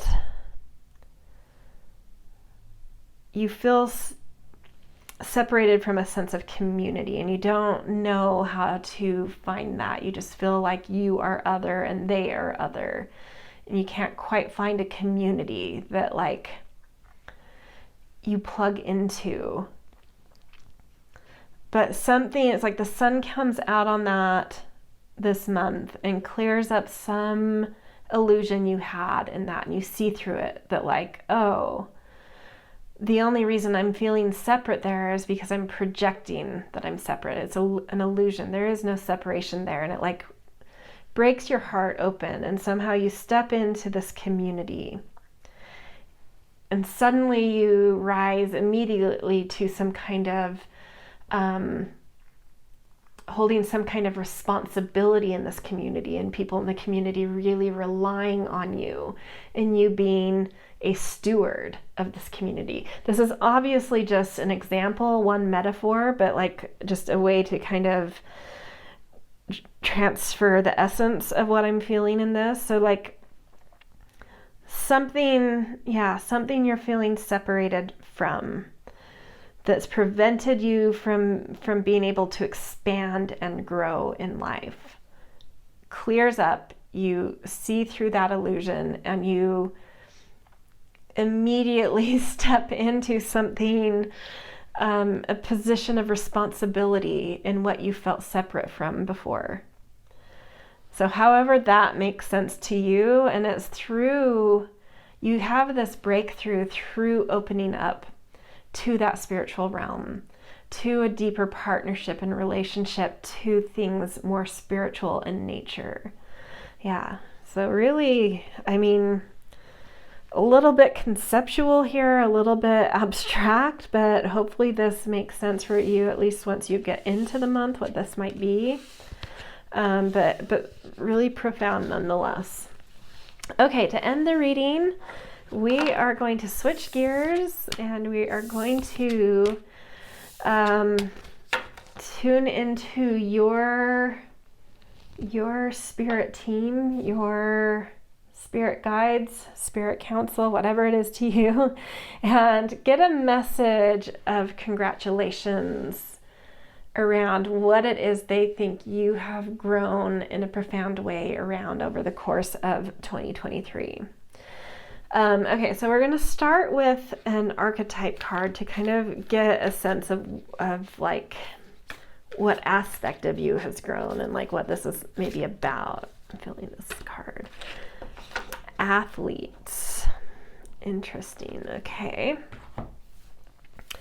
The light attribute, which is what we'll read because this is a positive congratulations, says dedication to transcending physical limits, including handicaps, development of personal willpower, and strength of spirit. So this could be physical, and it could have something more to do with willpower, following through with certain things, with focus and dedication.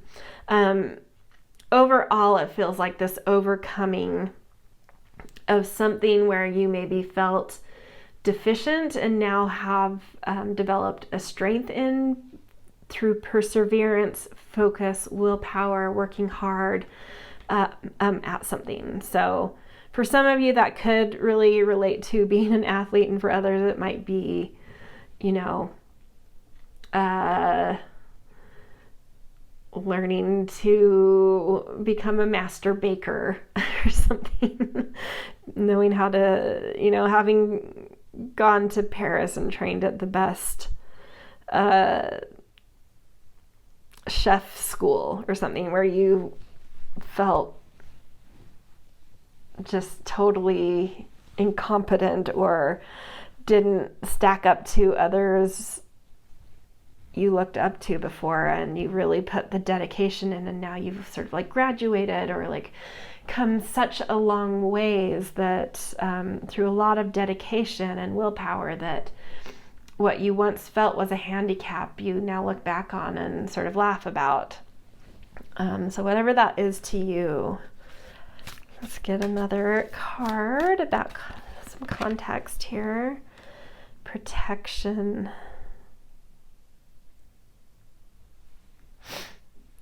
Whatever it is, whatever this relates to for you, the way in which you've developed willpower and overcome something, that growth has now, like, your spirit team wants to communicate that growth you've gone through has created a new sense of strength that really protects your life, that really gives you a strength to weather storms, to weather tough outer conditions, whatever may come. You are much more capable and much stronger in withstanding outside conditions because you're so much more solid now. Yeah, really cool.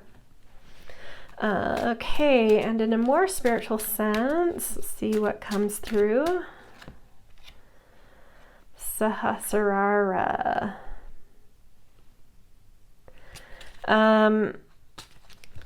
So this is like a lot of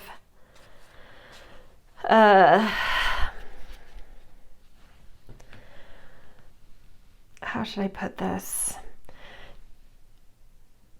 not only have you grown stronger in the willpower you've developed and the dedication you've given to something in your life to protect your own life, but it's almost like when you show up very strongly for yourself, other spiritual things show up strongly, want to show up in the same way for you. And so it's like you've also, not only have you developed in a way to feel more protected in life due to your own efforts, but it's attracted in more divine protection as well. And divine messages, more, and your December reading was quite spiritual too. So it doesn't surprise me to see that maybe over the course of the whole year, you've grown a lot in opening up to kind of like divine information, divine downloads and inspiration and things that are a little bit more, from the unseen. I think that you've worked really hard at that already. And so this month is sort of like a continuation and a major breakthrough in it. But yeah, over the course of the year, I see that you've put in a lot of effort in like really opening spiritual channels within yourself. So beautiful, really gorgeous reading, you guys. Really powerful December and really powerful message about the kind of growth you've gone through over the course of the whole year. So I hope this reading connected and resonated for you. I always appreciate the show of support when it does, thumbs up and subscriptions, and definitely always grateful for kind and thoughtful comments. Regardless of any of that, I am very grateful for those of you that do show up and support my channel. I love doing these readings, so thank you for allowing me to do them for you and coming. And yeah, I hope you have a gorgeous September and a gorgeous end to your year, and look for soon I'll do some overview of 2024, so look forward to those in the coming week or two. So yeah, see you in future readings. Hello, Pile 4. Welcome to your December 2023 reading. You guys picked the Dragonfly and Pansy. And this card is going to serve as the major overarching theme for your December. We'll pick a couple of other oracle cards to kind of flesh it out more, and then we will look at the 3 categories of your life that will be most important, and entangled with this theme over your month. And then to end the reading, we are going to kind of switch gears, get a message from your spirit team around what it is they would like to congratulate you on, give sort of a show of graduation to you around something you've really come a long way in this year, something that you should look back on and reflect on how far you've come, how much you've grown, and how much work you've put into something.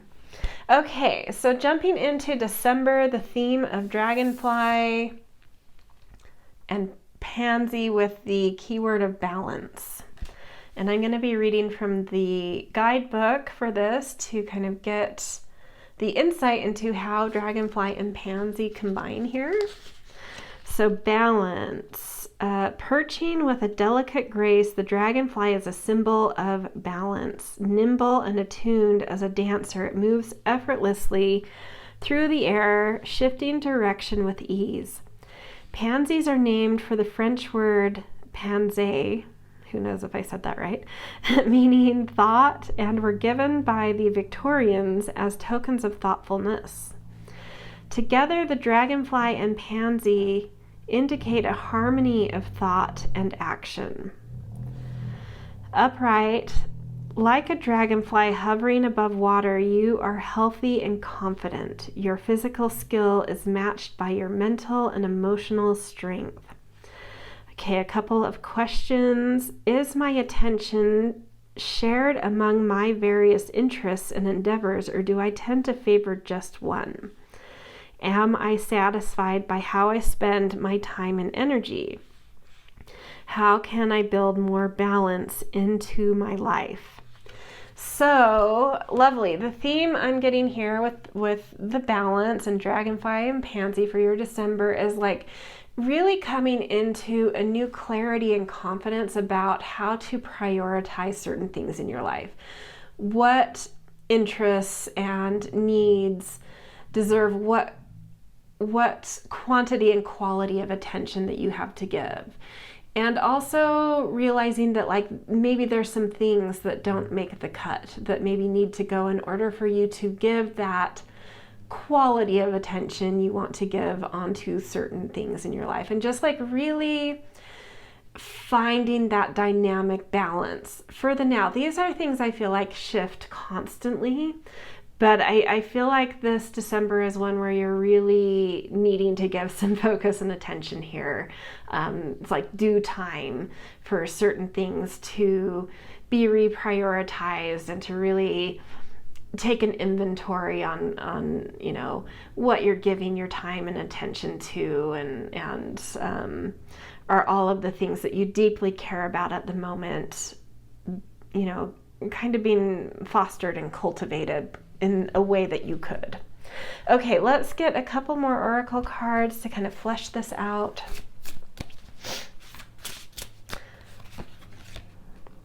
Divine Masculine, Electric Active Power.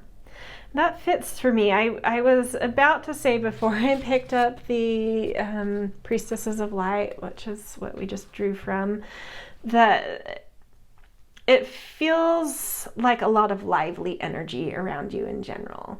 And so Divine Masculine showing up, very active and assertive energy being shown. And I think in the book, I think it did say something about like feeling physically energized or something. So that's definitely coming through. But finding that right balance, so it's not like monkey mind, like busyness just for the sake of busyness, but like a more thoughtful, directed, pointed attention to things that you actually want to give attention to, and coming into a lot of clarity about that so that you can feel balanced and not sort of ping-ponging all over the place is what I want to say. Yeah, okay, let's get message from the elements about this. Alchemy and magic. Yeah, it's all about intention. Intention.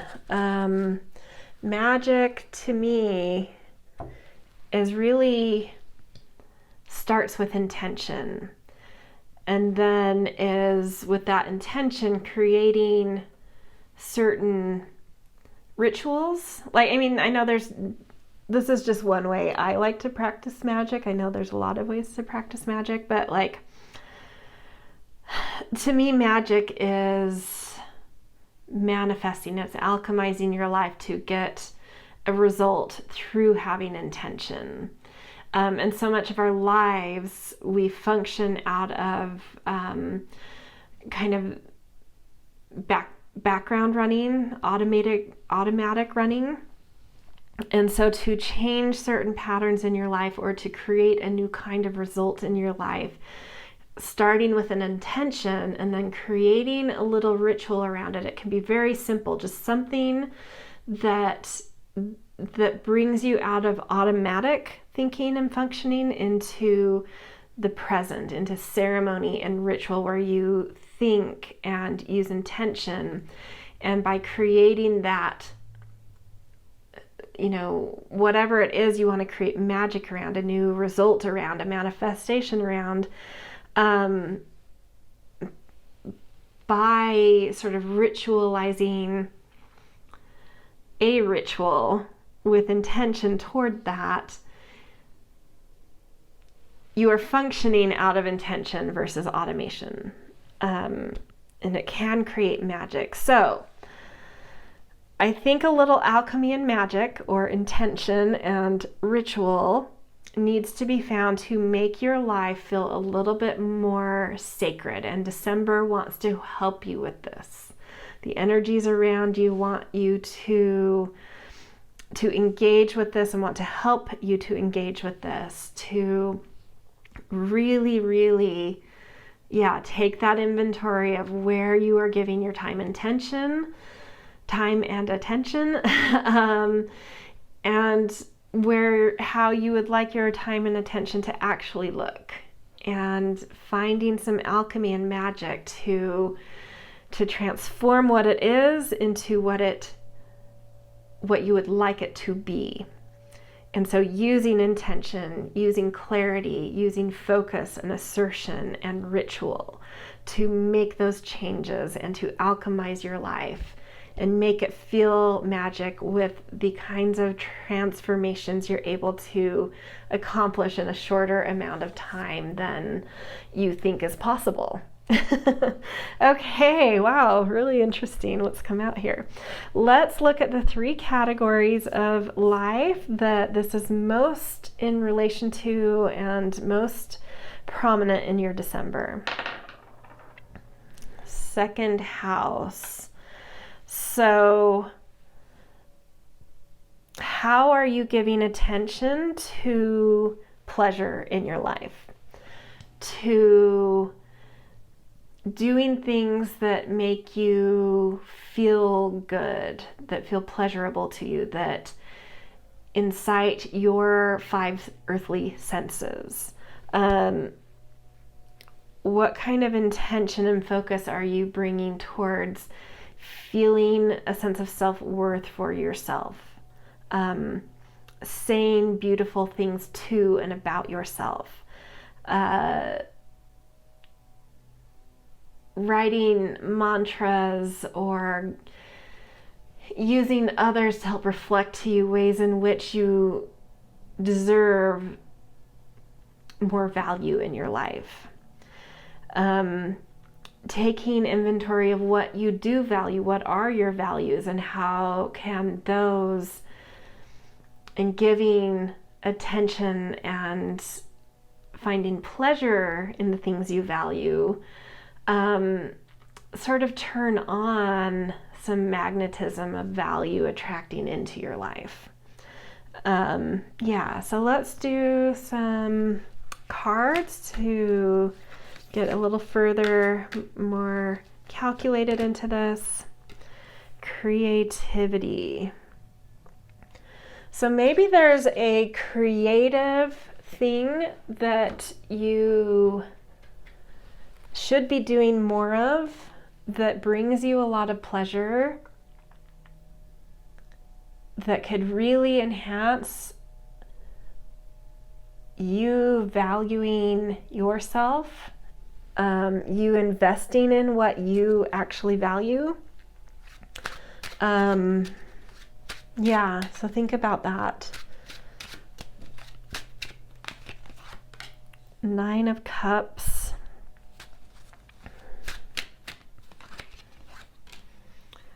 4 of Cups.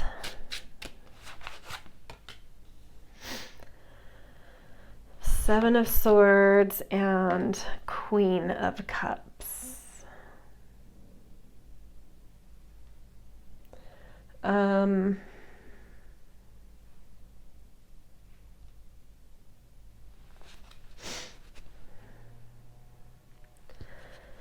There is wish fulfillment waiting for you if you were to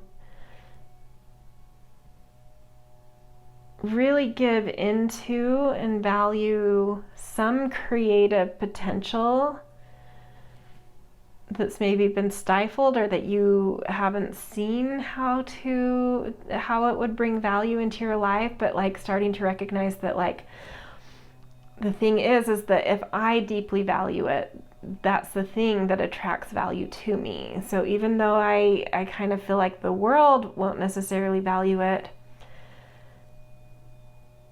that's not necessarily how it works. It's like you have to pay attention to what you value, not what the world values here. With the Seven of Swords, that's exactly right. You need to pay attention to what you value, not what the world values.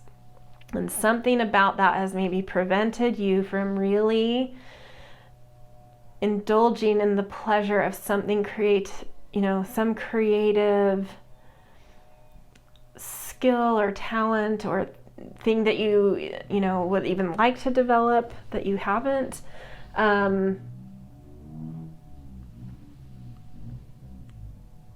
There's something you need to give more focus to here, more intention to here. Really paying attention to what it is you value. You have so much to give from this. You have really strong, you have at least the capacity to develop very strong foundations in this creativity, or you already have strong foundations in it. And so you need to believe that this is something that actually can bring you wish fulfillment. And you have so much creative output potential here, so much ability to create in something creative that you value, that you find pleasure in, that could really, really beautify and just create so much more beauty and value in your life if you gave it the intention and focus it deserves, because it's something you value so much. Yeah, I feel like I'm kind of going in circles there, but you get it, right? Okay. Let's look at another category involved in this.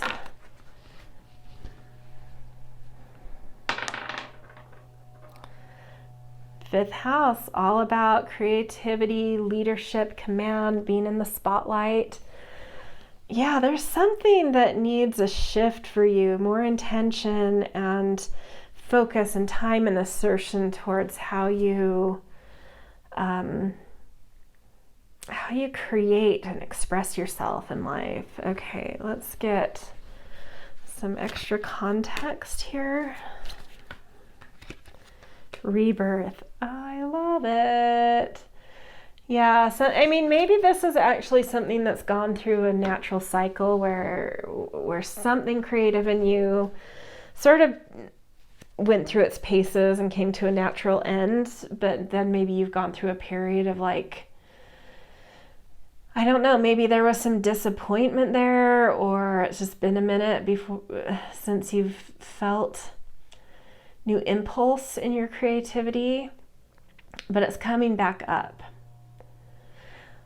So maybe this isn't necessarily something that got lost in you. It's just like a life cycle thing, but it's time for it to bubble back up. So it's time for you to make space for it again, to move some things around, to reprioritize and give some focus and intention to whatever new stirrings and impulses are coming to life in you. And I feel like it is alive. It feels very tingly to me.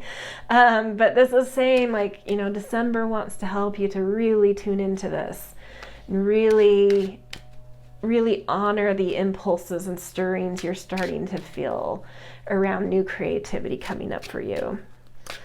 Okay. Judgment. Whether you do this for yourself or not, if you don't decide what to take off your plate in order to make room for this, the universe will. And it's always better when we make those decisions, because if we wait and force the universe's hand to make that decision, it's not always going to take our priorities into account. So this is just saying it's happening one way or another, that room is needing to be made for new creative stirrings coming, but it is going to mean cutting some things out of your life in order to make that space. So, again, I don't know why, because I don't really, nothing about any individual one of these cards says it, but it's like an accounting of things, do an inventory here of what your priorities are, so that you can get clear about what it is you can cut because to have balance, you need to cut some things. Knight of Swords. This top one wants to come. The Fool. Yep. And the World. Beautiful. Yeah, I feel like you already have a lot of capacity in creativity and leadership. And so it's just like reviving in you. I think it's been a little bit dormant for a while because something's been incubating. But that new impulse is coming. It's coming this month. Take the leap. Knight of Swords is something happening very quickly. So take that leap, charge into it, open your heart to it.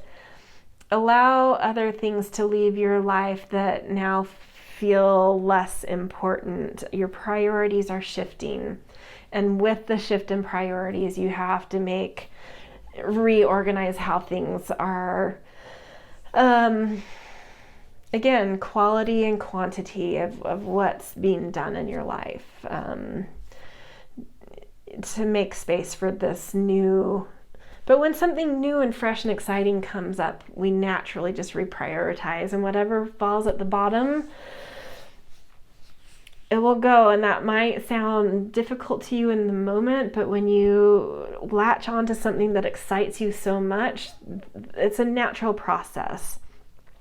The only thing coming through, the only kind of, I'll just reiterate, is like, some things are going to have to go to make room for the new creativity coming in. And it's better if you make the cut than if the universe does, because it's going to happen one way or another. Okay. All right. I think we have one more category. Man, being my last pile, all these categories are I'm pretty sure we've only done 2. So if we've done 3, I'm sorry, you get 4. Not sorry.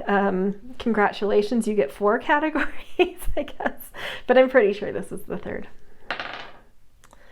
First house. So your sense of self. This has come up, I almost think, in every pile. If not every, then at least 3. That's crazy. A lot of new personal energy coming in here. A lot of getting in touch with self. That's interesting. Okay, so getting clear, in Divine Masculine here as well, and I'll get to magic soon. Divine Masculine is very much so connected to the first house in astrology. It's all about that clear assertion. Really clearly knowing what we want and really then assertively being able to go after what we want. It has a very magnetic energy to it, like beginner's luck type of thing, which, finding that clear focus is sort of like holding a clear intention, which then can create that kind of magic alchemy in our lives. So there is some magnetic energy naturally around you. And I think it's not going to be as hard as sounds we've already kind of seen that some like reprioritizing needs to happen. I think you're actually going to get really clear really quickly about that. It's going to be easier than you think it will be from how you feel about that right now. 11, individuality. Yeah, you're just like coming into like this new burst of sense of self, what you want, creative power, intention, focus, really getting clear about things, which is, helping to bring really needed balance to your life. And I love this. I haven't really given much emphasis to the electric, but this is finally where that word kind of picks up for me, electric. Your individuality, especially with 11 here, that number is very electric to me. And then we've got 1 and 11, 3 1, super electric. Okay, let's get some tarot. 4 of coins. Okay. 3 of wands. Love it. Chariot. Beautiful. Okay, one more.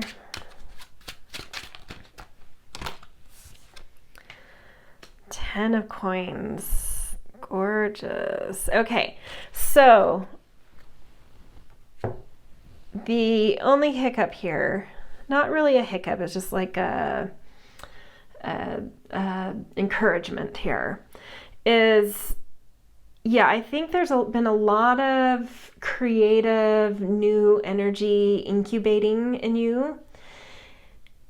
And it can be really hard to, even though like that it can bring a lot of impatience to have certain, to have like our most personal fires and our creativity in a phase of incubation. There can be a lot of impatience with that.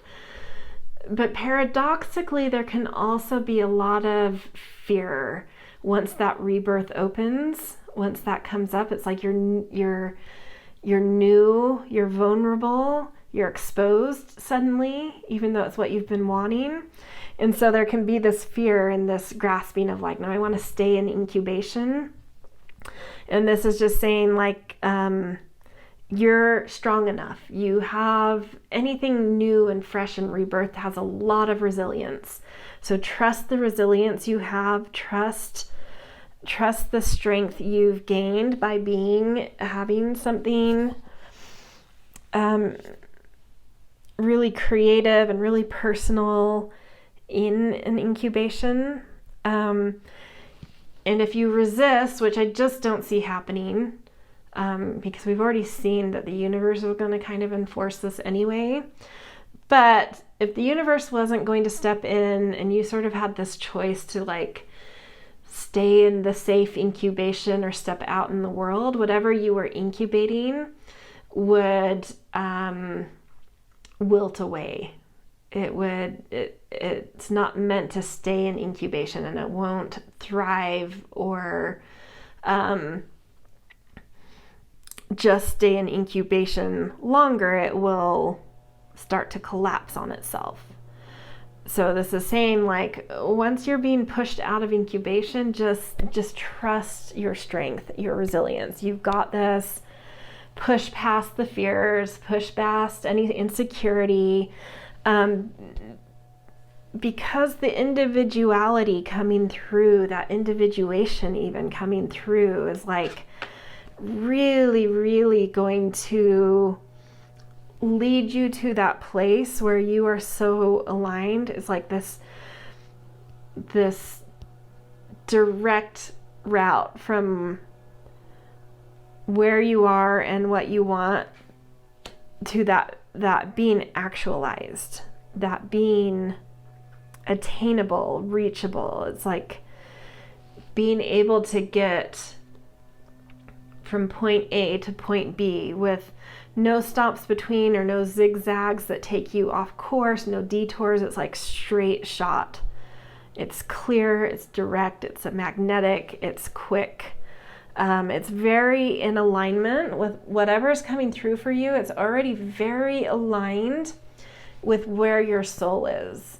Sometimes new things have to go through a few phases of ups and downs in order to really come into an alignment with your soul. But this is like the way it's your kind of individuality is coming out of itself right now is like super in alignment with your soul, which is the thing that gives so many green lights and why you have that straight shot. Why your point A to point B won't be filled with zigzags is it's like coming from, I think maybe whatever individuality is coming out of you right now that feels electric and clear and assertive is like you've maybe already been on a couple journeys around whatever this is. And this time it's like, you got it. Like, I don't have to repeat the old journey again because I got it. And this time that journey is going to take me to my destination and not back to itself. Because I feel very strong about my individuality and my capability now and my alignment of knowing what feels right to me and where I want to go. And then this just showing that, like, yeah, your personal power, your sense of individuality has the capacity to really create abundance around you. And 10 of Coins, any of the suits, I like to read a little bit more broadly. This doesn't have to be financially. This can be just like abundance of friends, abundance, like whatever your individuality is after and focused on, it's going to create an abundance of that. It has the capacity to do that, and I feel like saying, and it will do that. So the only kind of message here is like, move past any insecurity. Trust that you have more strength and more resilience than you realize, and your individuality is aligned, strong, wise, mature, grounded, beautiful. You got this. Whatever this means to you about your individuality, like really making you feel clear and assertive about your life right now. Okay, so can't even speak anymore after the fourth pile. That is your December. We're going to switch gears a little bit to get a message from your spirit team around something they want to give you, sort of a graduation, congratulations on for, you know, really coming a long way in, developing a lot of growth in over the course of 2023. So we're first going to pick an archetype card to see sort of like what aspect of you this is in relation to. Victim, I love this. So we're just reading the light attribute, since this is like a congratulations. Prevents you from letting yourself be victimized or victimizing others. And tying this into your last month of December, the reading we've just been through, that gives so much more context to me of the kind of growth you guys have come through this year. Is like, maybe you're coming from a place where you really struggled to have boundaries with others, or to stick up for yourself, or to see yourself as victorious, see yourself as confident, see yourself as thriving, and really changing the vibration of your individuality, right, that we just came from, to feeling strong, to feeling confident and capable and able to hold boundaries that are appropriate, and sticking up for yourself, you know, like just so much clarity. I think you're being congratulated on the amount of work and the strength you've built in knowing who you are, what's acceptable for you, who you want to be versus who you feel like you are. So coming from feeling like you are a victim to coming who you want to be as a strong individual, a thriving individual, a prosperous individual, whatever it is to you, a creative individual. So huge growth, huge congratulations to you, like a big, big leap this year in this kind of work. Delight. I love seeing delight too. It makes me feel like, because I think your first category was the second house of like finding, I'm not messing that up with a different pile. But it doesn't matter because it's still talking about the same thing. But I think your first category had to do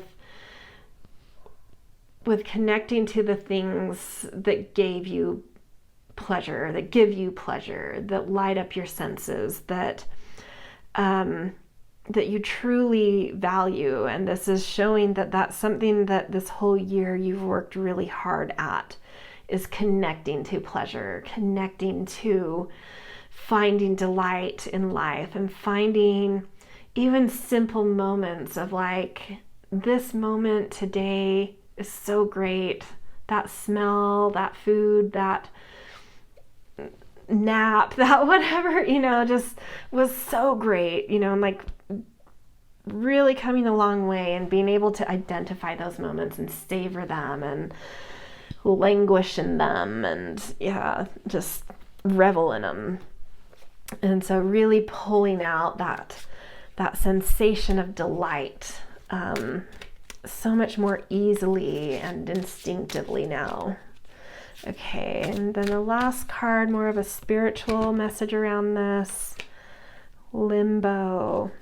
Oh, I love this because we've talked about certain really potent personal and creative things feeling like they've been in an incubation. And this is your spirit team saying congratulations for being patient, for allowing yourself to be in incubation, because that's part of a life cycle. It's part of a process and you can't hurry it. And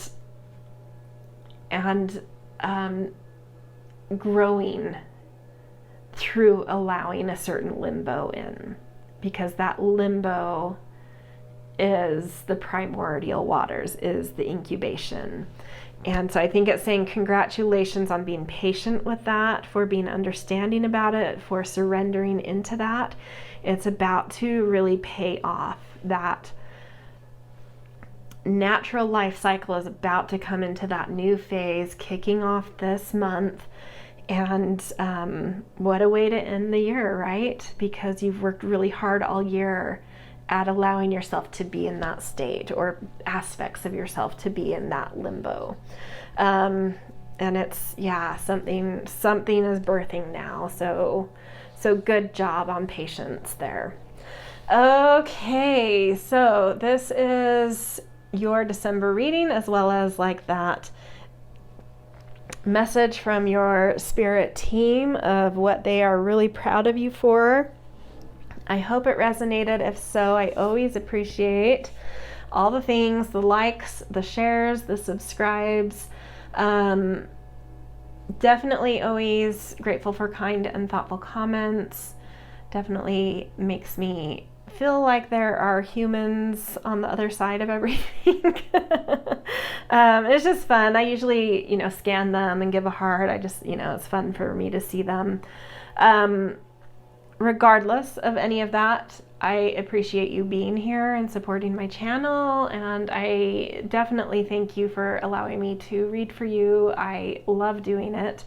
So gratitude for allowing me to do it for you. And I hope you have a beautiful December. I hope you find a lot of delight, a lot of new energy, a lot of fresh rebirths and individuation really coming to your surface and feeling new life coming through. So that's where I'm going to leave you, and I hope to see you in future readings. I will likely have at least one, if not multiple, 2024 readings coming out in the next week or two, so watch out for those as well. All right, see you guys.